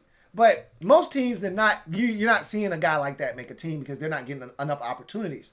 Well, Kelvin Harmon got his opportunities last year, and I thought he made the most of it. And I thought we put him in a box as a fan base because he was a 6th round pick. Oh, the rest of the league shitted on Kelvin Harmon and said he wasn't good enough because he didn't run fast, and made him a 6th round pick. And I think we all kind of fell prey to that and decided, oh, Kelvin Harmon's probably not a good number 2 option. He's probably more of a 3 option. Well, I don't know that for a fact. At times last year, it crossed my mind that maybe we could use an upgrade at number 2, but at the same time, he's a young wide receiver still coming into his own, and he didn't really get a lot of opportunities until late in the season. I still really like Kelvin Harmon. And I think lost in all of the excitement for AGG is the fact that Kelvin Harmon is still a really good young wide receiver in his own right. So I think as Redskins fans, and I'm not talking to all of you, and I say this all the time, if I'm talking to you, then I'm talking to you. If I'm not, because there are a number of you that say, hey, what's wrong with Kelvin Harmon? Why are you looking for another receiver? There are a number of you saying that to me when I kept saying, hey, we can use an upgraded receiver. They're like, yo, what's wrong with Kelvin Harmon? Nothing's wrong with Kelvin Harmon. But there's nothing wrong with upgrading the position either. And so I think we got better by virtue of the drafting of AGG. And I think Kelvin Harmon is going to make the receiver core even stronger. You know what's better than one option at receiver? 2. You know what's better than 2 options at receiver? 3. You know what's better than 3 options at receiver? 4 reliable options. And I think we have a realistic shot of having not 1, not 2, not 3, but 4 really reliable, game-changing options in their own specific way. Everybody's got their own way that they're going to be able to contribute. Terry, in every way imaginable, including taking the top off the defense. AGG, red zone bully.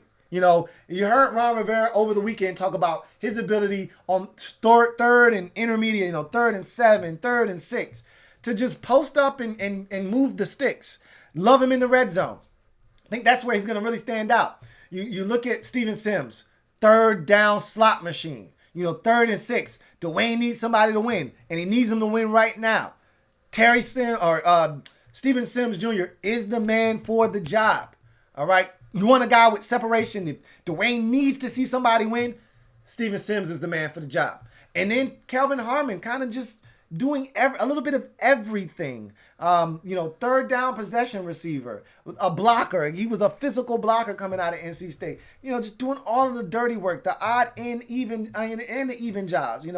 Just a little bit of everything. I really like Kelvin Harmon, and I do think he's being slept on. So I agree with you there. And I want Redskins fans to understand that don't sleep on Kelvin Harmon, which is why I feel really good about the wide receiving core as a whole. Thank you for the super chat, Billy Amp. King in the North, man. Thank you again for the super chat. Having yourself a night in the super chat department. We passed here now. I can't see you. Appreciate you, King of the North.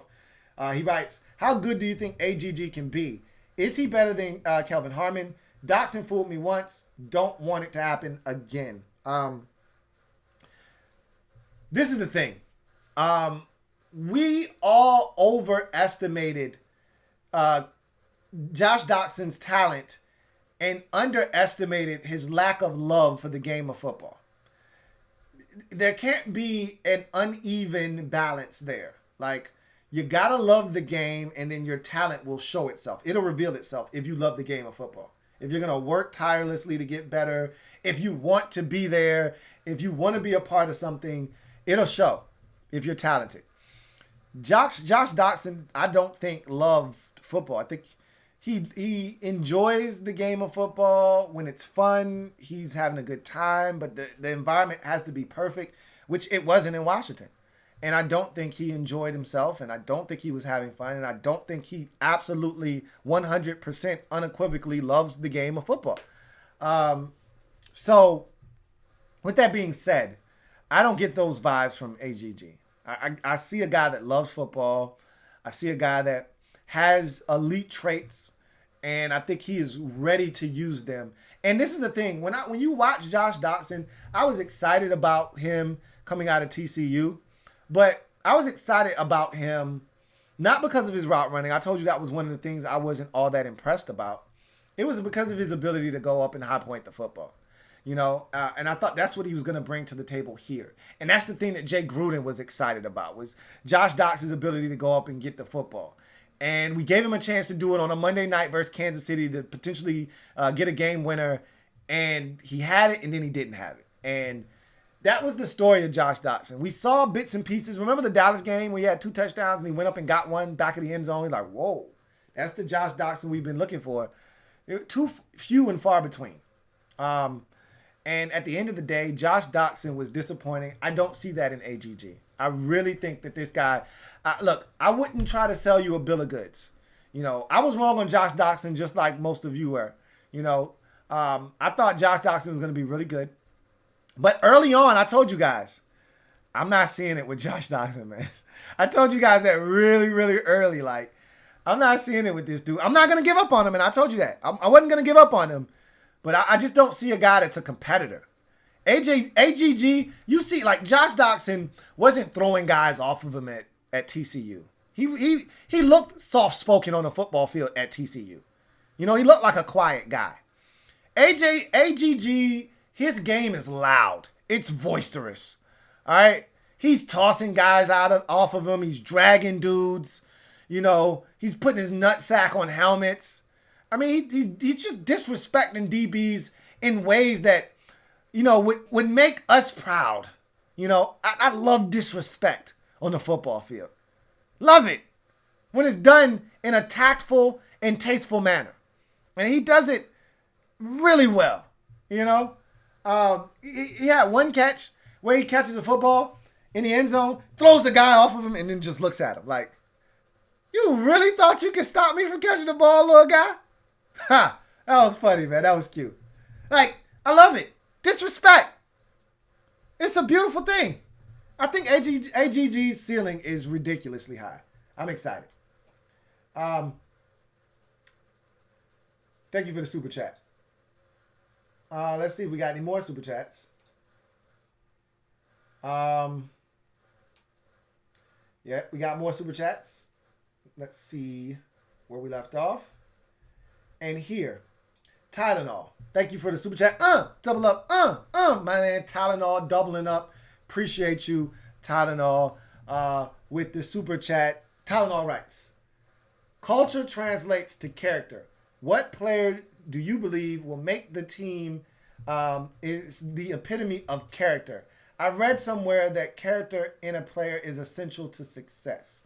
So we've talked so much about culture and needing a culture change, and Rivera coming in and wanting to change the culture.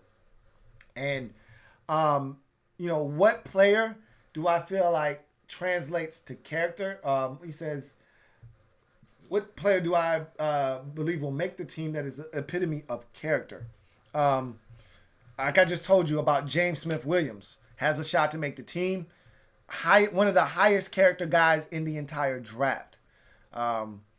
So that goal, and I talked about that when I broke him down on his draft breakdown. But that's a guy that has a shot, super high character.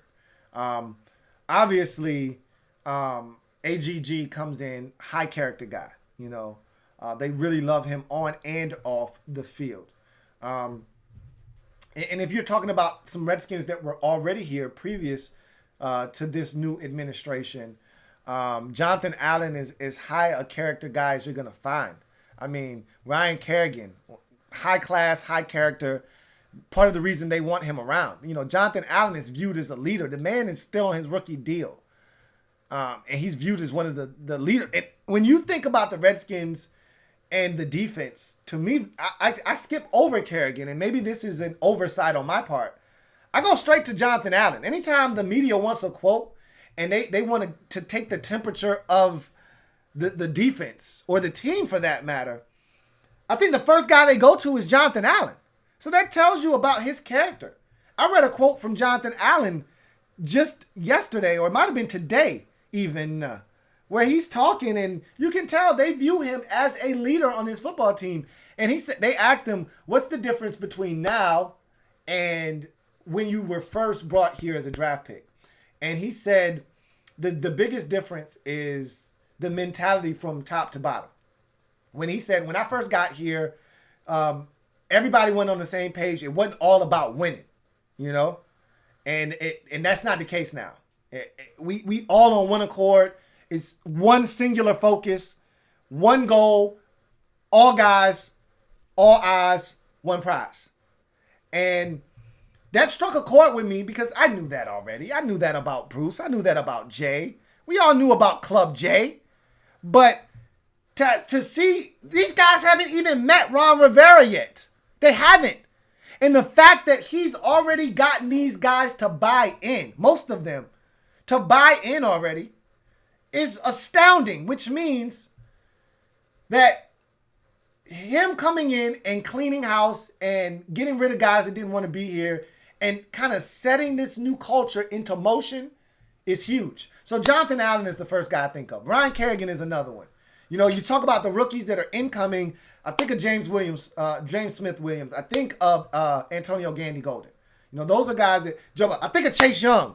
All right, Chase Young is a high character guy. You talk to anybody at Ohio State, they will tell you first class player, even better human being. These are the things you want to hear. Not one single red flag from Chase Young in the entire evaluation process. Didn't hear one person say one bad thing about this dude. So That's another guy that you bring into the mix as a high character guy. So I think there's a bunch of these guys. And I think the one that is above everybody else, Thomas Davis. Brought in here for one reason. Yeah, he can still play. Yeah, he can still contribute. But Ron made it abundantly clear. I brought him here to help instill my message, my culture. I brought him here to make sure that he gets guys to understand what the buy-in is, what it looks like, and how it's supposed to be. So, above all else, Thomas Davis is probably that guy. More so than anybody else on the roster. Thank you for the super chat, Tylenol. Greatly appreciate it. Got another super chat from my man Derek B. Double up, from my man Derek B. Thank you for the super chat and doubling up. Derek B.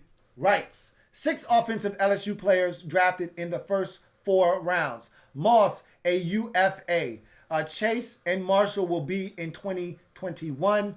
Burrow is Aaron Rodgers, but Haskins at OSU had weapons. Question mark, question mark. Yes, he did have weapons. Joe Burrow at LSU had weapons. So the distinction there, this narrative, it's driving me nuts. This whole narrative about can a guy, and when Herb stepped to the mic and pretty much said, if Dwayne has talent around him, he'll succeed. If he doesn't, he won't. And he was pretty blunt with it, cut and dry. There was no room for interpretation. He said what he meant what he said. And everybody ran with that as, that means that Dwayne isn't capable of carrying a team. Well, how many quarterbacks truly are, guys? Like, seriously, how many of these dudes exist in the league that don't need a bunch of talent? Guys, there aren't many. There are probably a handful of guys that can elevate the level of play of guys around them that aren't as talented. Most quarterbacks in the league need good football players around them to succeed. There's Tom Brady, there's Aaron Rodgers. That list is really short. I mean, Ben Roethlisberger has had a ton of talent around him, whether it's Hines Ward or Antonio Brown. I said that right. He's had talent. And Le'Veon Bell or Jerome Bettis, he's had talent around him. Heath Miller, say what you want. Heath Miller was a reliable, dependable target at the tight end position. Emmanuel Sanders was on that football team at one point. He's had talent around him, has been. You look at some of these other quarterbacks. Drew Brees has had talent around him, not elite level at all times, but I mean, he played with Antonio Gates, who's going to be a Hall of Fame tight end. He played with Jimmy Graham, elite Jimmy Graham, elite Jimmy. The first few years of Jimmy, not Seattle and Green Bay Jimmy, elite Jimmy. He's right now he's playing with one of the best receivers in the league, who just shattered the NFL record for the most catches in a single season, in Michael Thomas. Like, there's talent, and oh, by the way, Alvin Kamara is on that roster. There could be more talent on that team around Drew Brees, sure, but he's got talent. Tom Brady and Aaron Rodgers are the 2 quarterbacks that come to mind when I think of guys that have done a lot with a lot less, okay? There are not many of those guys in the league, though. So this whole narrative that, you got to make sure you surround him with talent or else he won't succeed, that's 90% of the quarterbacks in the league, bro. What are you talking about? You got to have talent to win in this league. So Burrow could potentially be Aaron Rodgers. His playmaking ability is off the charts. I love that about Joe Burrow. But Cincinnati still went and drafted him a 2nd-round wide receiver to go along with A.J. Green, to go along with Tyler Boyd, to go along with Joe Mixon. Like, there's talent. Don't fool yourself. They got talent in Cincinnati, man. Like, they made sure they franchise tag A.J. Green for it. They could have let him walk. Why didn't they let him walk? Because they wanted talent around Joe Burrow. I'm not saying. I'm just saying. Thank you for the super chat. And same thing with Tua. Tua had a stupid amount. He might have had more talent around him at Alabama. Because when you think about LSU, I think of 3 receivers. I think of Marshall. I think of Chase, Jamar Chase, and I think of Jefferson. Then you had Moss at the tight end position, and also you had Edwards-Helaire. There's 5 really outstanding targets at LSU for him to throw the football to. But then you look at Alabama, same damn thing, maybe even more so. He had 4. Look, 2 Alabama receivers went in the first round. 2. Okay? Not 1, 2.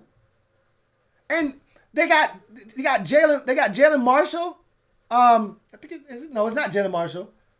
It's Jalen Waddle. They got Waddle and Devontae Smith. Those 2 guys might be first round picks when they finally come out. All right, 4 guys that may ultimately be first round picks.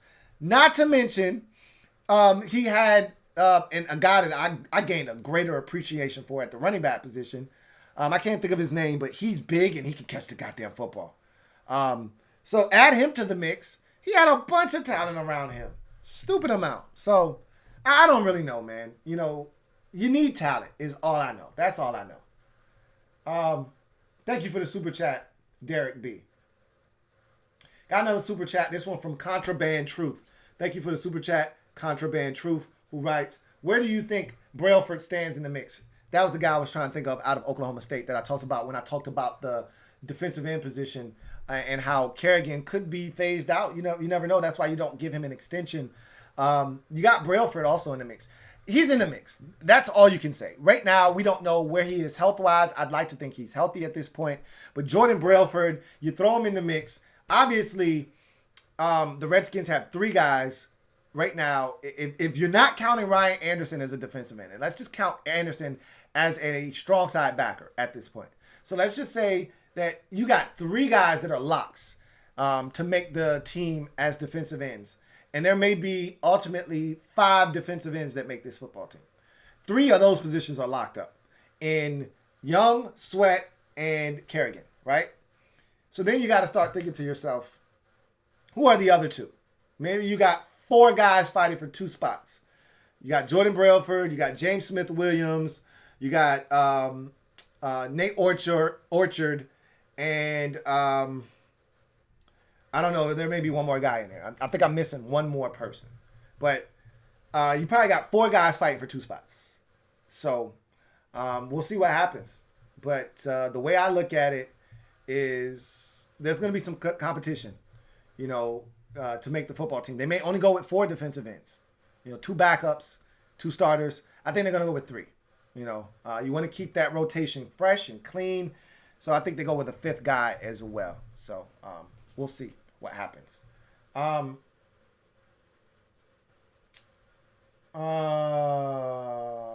Let's see. We got another super chat.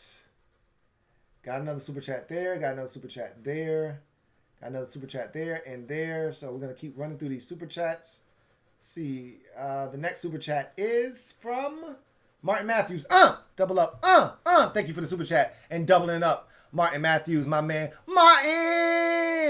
Martin writes, hey, Louis, agree with you regarding our wide receiver core, but I think Harmon lacked that double team speed, and Gibson or Wright will start opposite of Terry. What do you think? Wright. Who's that? Gibson. So first of all, Gibson isn't viewed as a receiver. Gibson is viewed as a running back. As a matter of fact, let's go through the numbers real quick before we leave tonight. So rookies were issued numbers this past week. And I'll go through them in sequential order in the way they were drafted. So in the first round, Chase Young was drafted. Obviously, he's going to be number 99. In the 3rd round, we didn't have a 2nd round pick. 3rd round, Antonio Gibson was selected. He's number 24. So let me stop you right there, Martin. That tells you he's a running back because he's got the 24 designation. So he's not playing wide receiver. Now, he will have snaps at receiver. Okay, there's a difference there. He's not going to play wide receiver, but he will have snaps at receiver, if you get where I'm going with that, if that makes sense. So he's not going to start opposite of Terry. That designation will be either AGG or Harmon. That starts outside opposite of Terry McLaurin, and then Sims in the slot, and then you go from there. But I believe that it's going to be Terry And I think to start, it may be Harmon. I wouldn't be shocked if it's AGG right out of the gate. But either way, and then Steven Sims Jr. in the slot. And like I said, you just go from there. But we go back to the draft. You got in the fourth round, Sadiq Charles keeping his college number of 77 at the pro level. And he's going to be 77. In the fourth round, back into the fourth round, AGG will be number 10. He was number 11 in college. He's going to be number 10 in the pros. So got to wipe the memory bank clean. No more gone are the days of Paul Richardson Jr. as number 10. Now we got a big body boy in number 10. We'll see if he keeps it. Numbers may open up once cuts are made. He may decide he wants to be 11 again. And I think 11 is available, if I'm not mistaken. So we'll see what happens. But right now, he is number 10.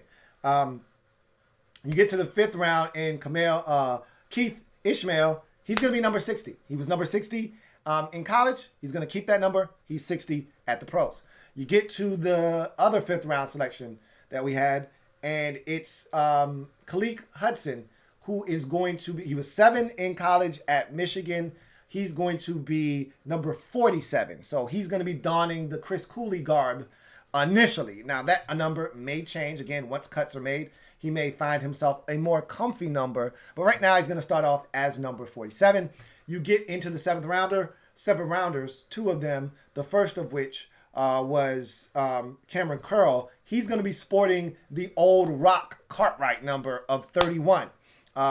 Remember, Fab Moreau was 31. So are we doing that whole Fab Moreau, Cameron Curl preseason split of 31 where you got 2 of the same number?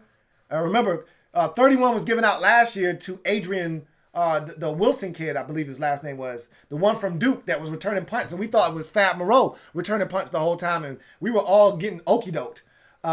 So this is not the first time 31 has been given out and Fab held on to 31. Or is Fab at the stage of his career now where he's like, all right, I'm ready to dip my toe in the 20 pool and get me one of them nice crispy 20s. We'll see. Is 31 legitimately going to be up for grabs, or is Cameron Curl just renting 31, and when the season gets here, he may not be on the roster, or if he does make the team, he'll have to go elsewhere. But he's got 31 as of right now. And our final draft pick of James Smith-Williams, he's donning the 72 formerly of Dexter Manley. So 72 really hasn't been worn as a defensive player in quite some time, I don't believe. And so he's going to be rocking the 72. But I think opposite, and you're right, Harmon lacked the speed, but we knew that. That was the reason he fell in the draft. Didn't have the speed, and there were some concentration drops at NC State, but he lacked the speed. And that's part of the reason why, if you're going to lack speed, which AGG isn't a burner, but his play speed is a little bit faster than the 4.6 he ran. At least I feel so on tape. But again, he played at Liberty.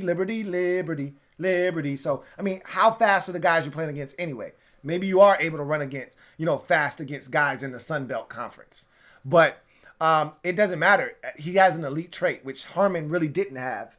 He's got strong hands, elite hands, and he's got the ability to high point the football, go up and make big boy catches, which Harmon was hit or miss on that. So I think, Harmon is still a quality young wide receiver that I'm confident in, but I don't think he's the guy that ultimately is going to be your number 2 down the road. Billy Amp, thank you for the super chat. Billy Amp, double up, my man Billy Amp with the double up, greatly appreciated. Billy Amp writes, Louis, you're the funniest guy out here. Love the show. Thank you, Billy Amp. I appreciate that, man. Really, sincerely do. Thank you for all your support. Thank you for the super chats. Greatly appreciate you, Billy Amp. Let's see. Got another super chat. This one from Spence Jones 2. All right, not Spence Jones 1, but Spence Jones 2. What's good with you? Spence writes, Chase Young, best talent since Sean Taylor, hashtag HTTR. Facts. You should have put hashtag facts at the end of that statement. That's, I think, how most, if not all, Redskins fans should feel. They may not feel that way. They should feel that way because that's facts. Continuing on, got another super chat. This one, JH from Greensboro, North Carolina. Thank you for the super chat. I think this is the same JH from earlier, so double up, just in case. I'm not sure, but anyway, thank you for the super chat, JH from Greensboro, North Carolina. He says, Louis T, I'm signing off for now, but before I do, what do you think about Ryan Anderson moving to the inside and Foster or someone else moving outside? Ryan Anderson, I don't think they view him as a guy that they would feel comfortable giving the green dot to. Your inside backer, you would like him to have some speed. I'm not saying that Anderson doesn't, but I mean, come on. We all know Ryan Anderson isn't the fastest guy on the block. And not only that, and I don't know where he is in the communications game, but at the end of the day, you look at Ryan Anderson and you just see a physical, edge-setting, a violent, physical outside linebacker, which is what I've always envisioned him being, which is why I didn't think he was worthy of a second-round pick. Now, I thought he showed some explosion off the edge last year. Like, I thought he got into much better shape, and he looked like a guy that, you know, if given the opportunity, could do some damage as a rusher off the edge. So he showed me a little something last year, but it still, to me, hasn't been worthy of a second-round pick, which was made on him. But look, he has always been violent. He was still violent. He was violent in his rookie season at the point of attack. With tight ends, he ragdolls those guys. Jacks them up. Always has, always will.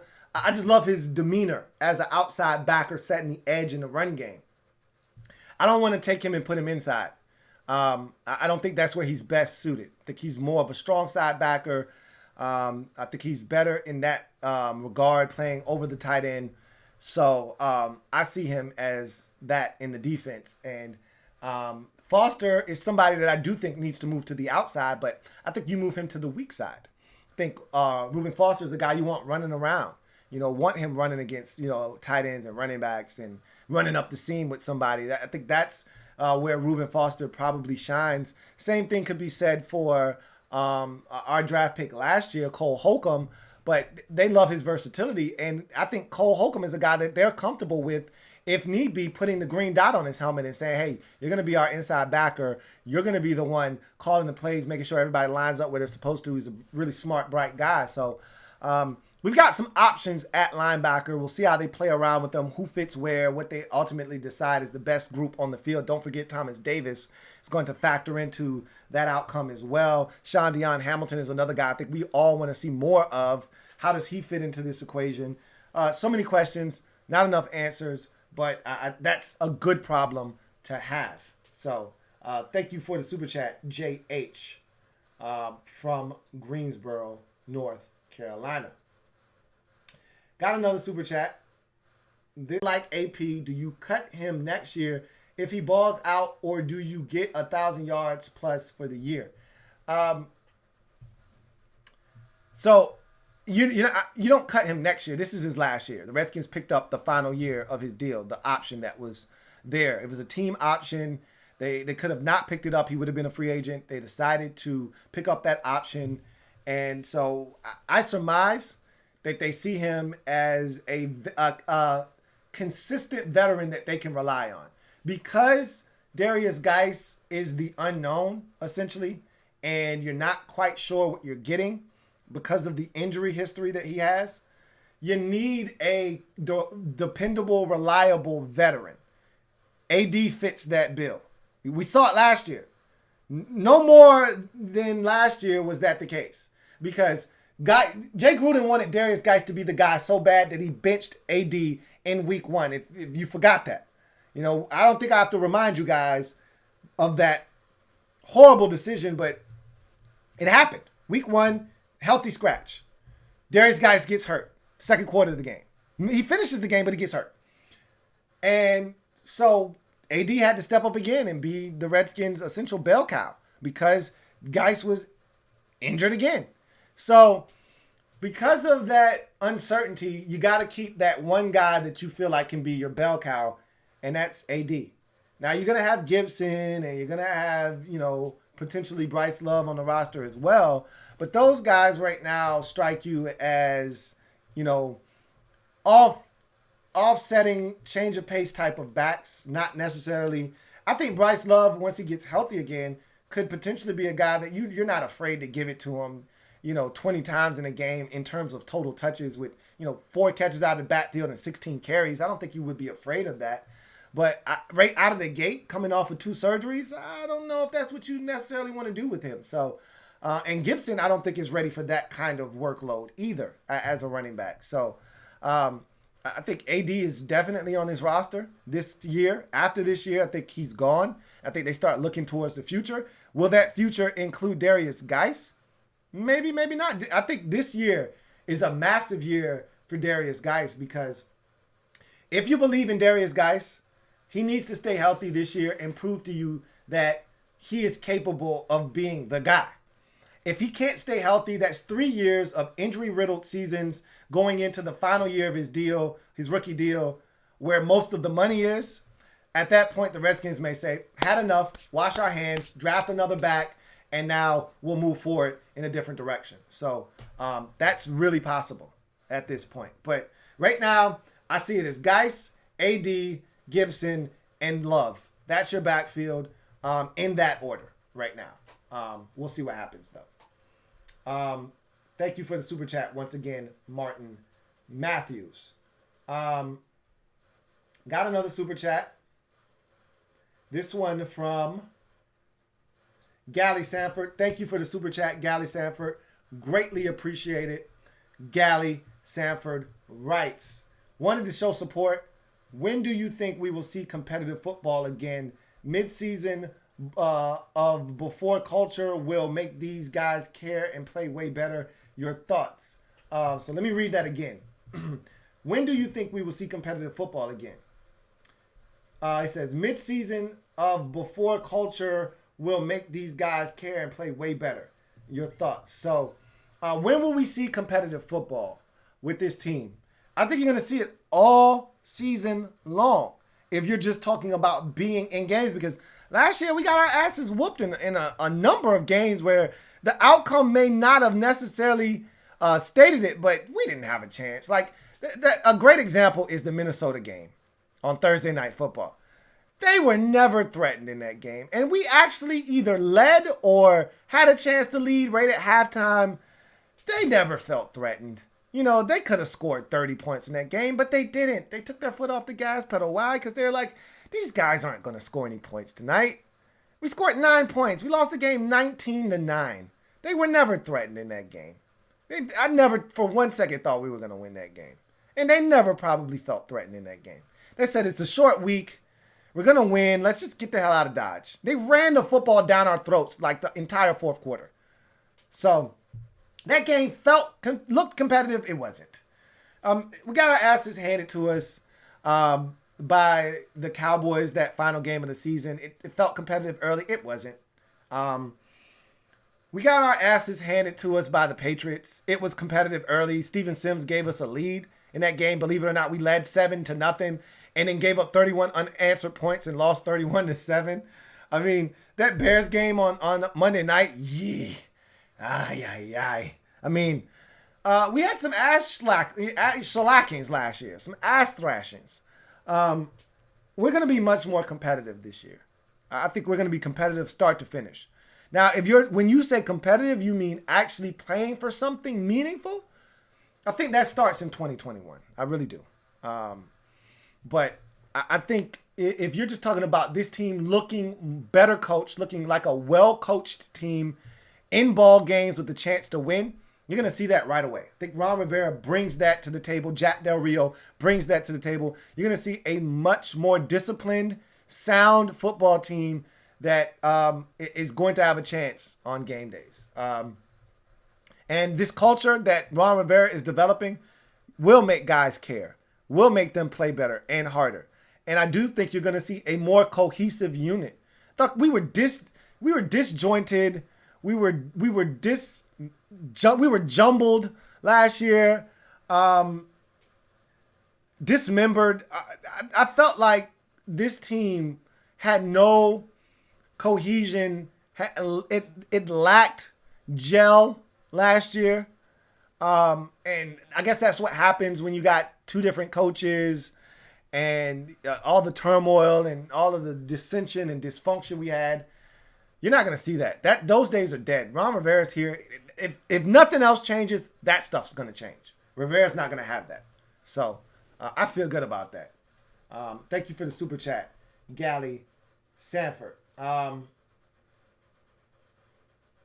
Gally Sanford, double up, said, oh, sorry for the typo. And let me thank you again for doubling up, Gally Sanford. He says, sorry for the typo. I meant mid-season or before. I'm sure you got my question. You're great at figuring out my mumble chats. Thanks for all you do.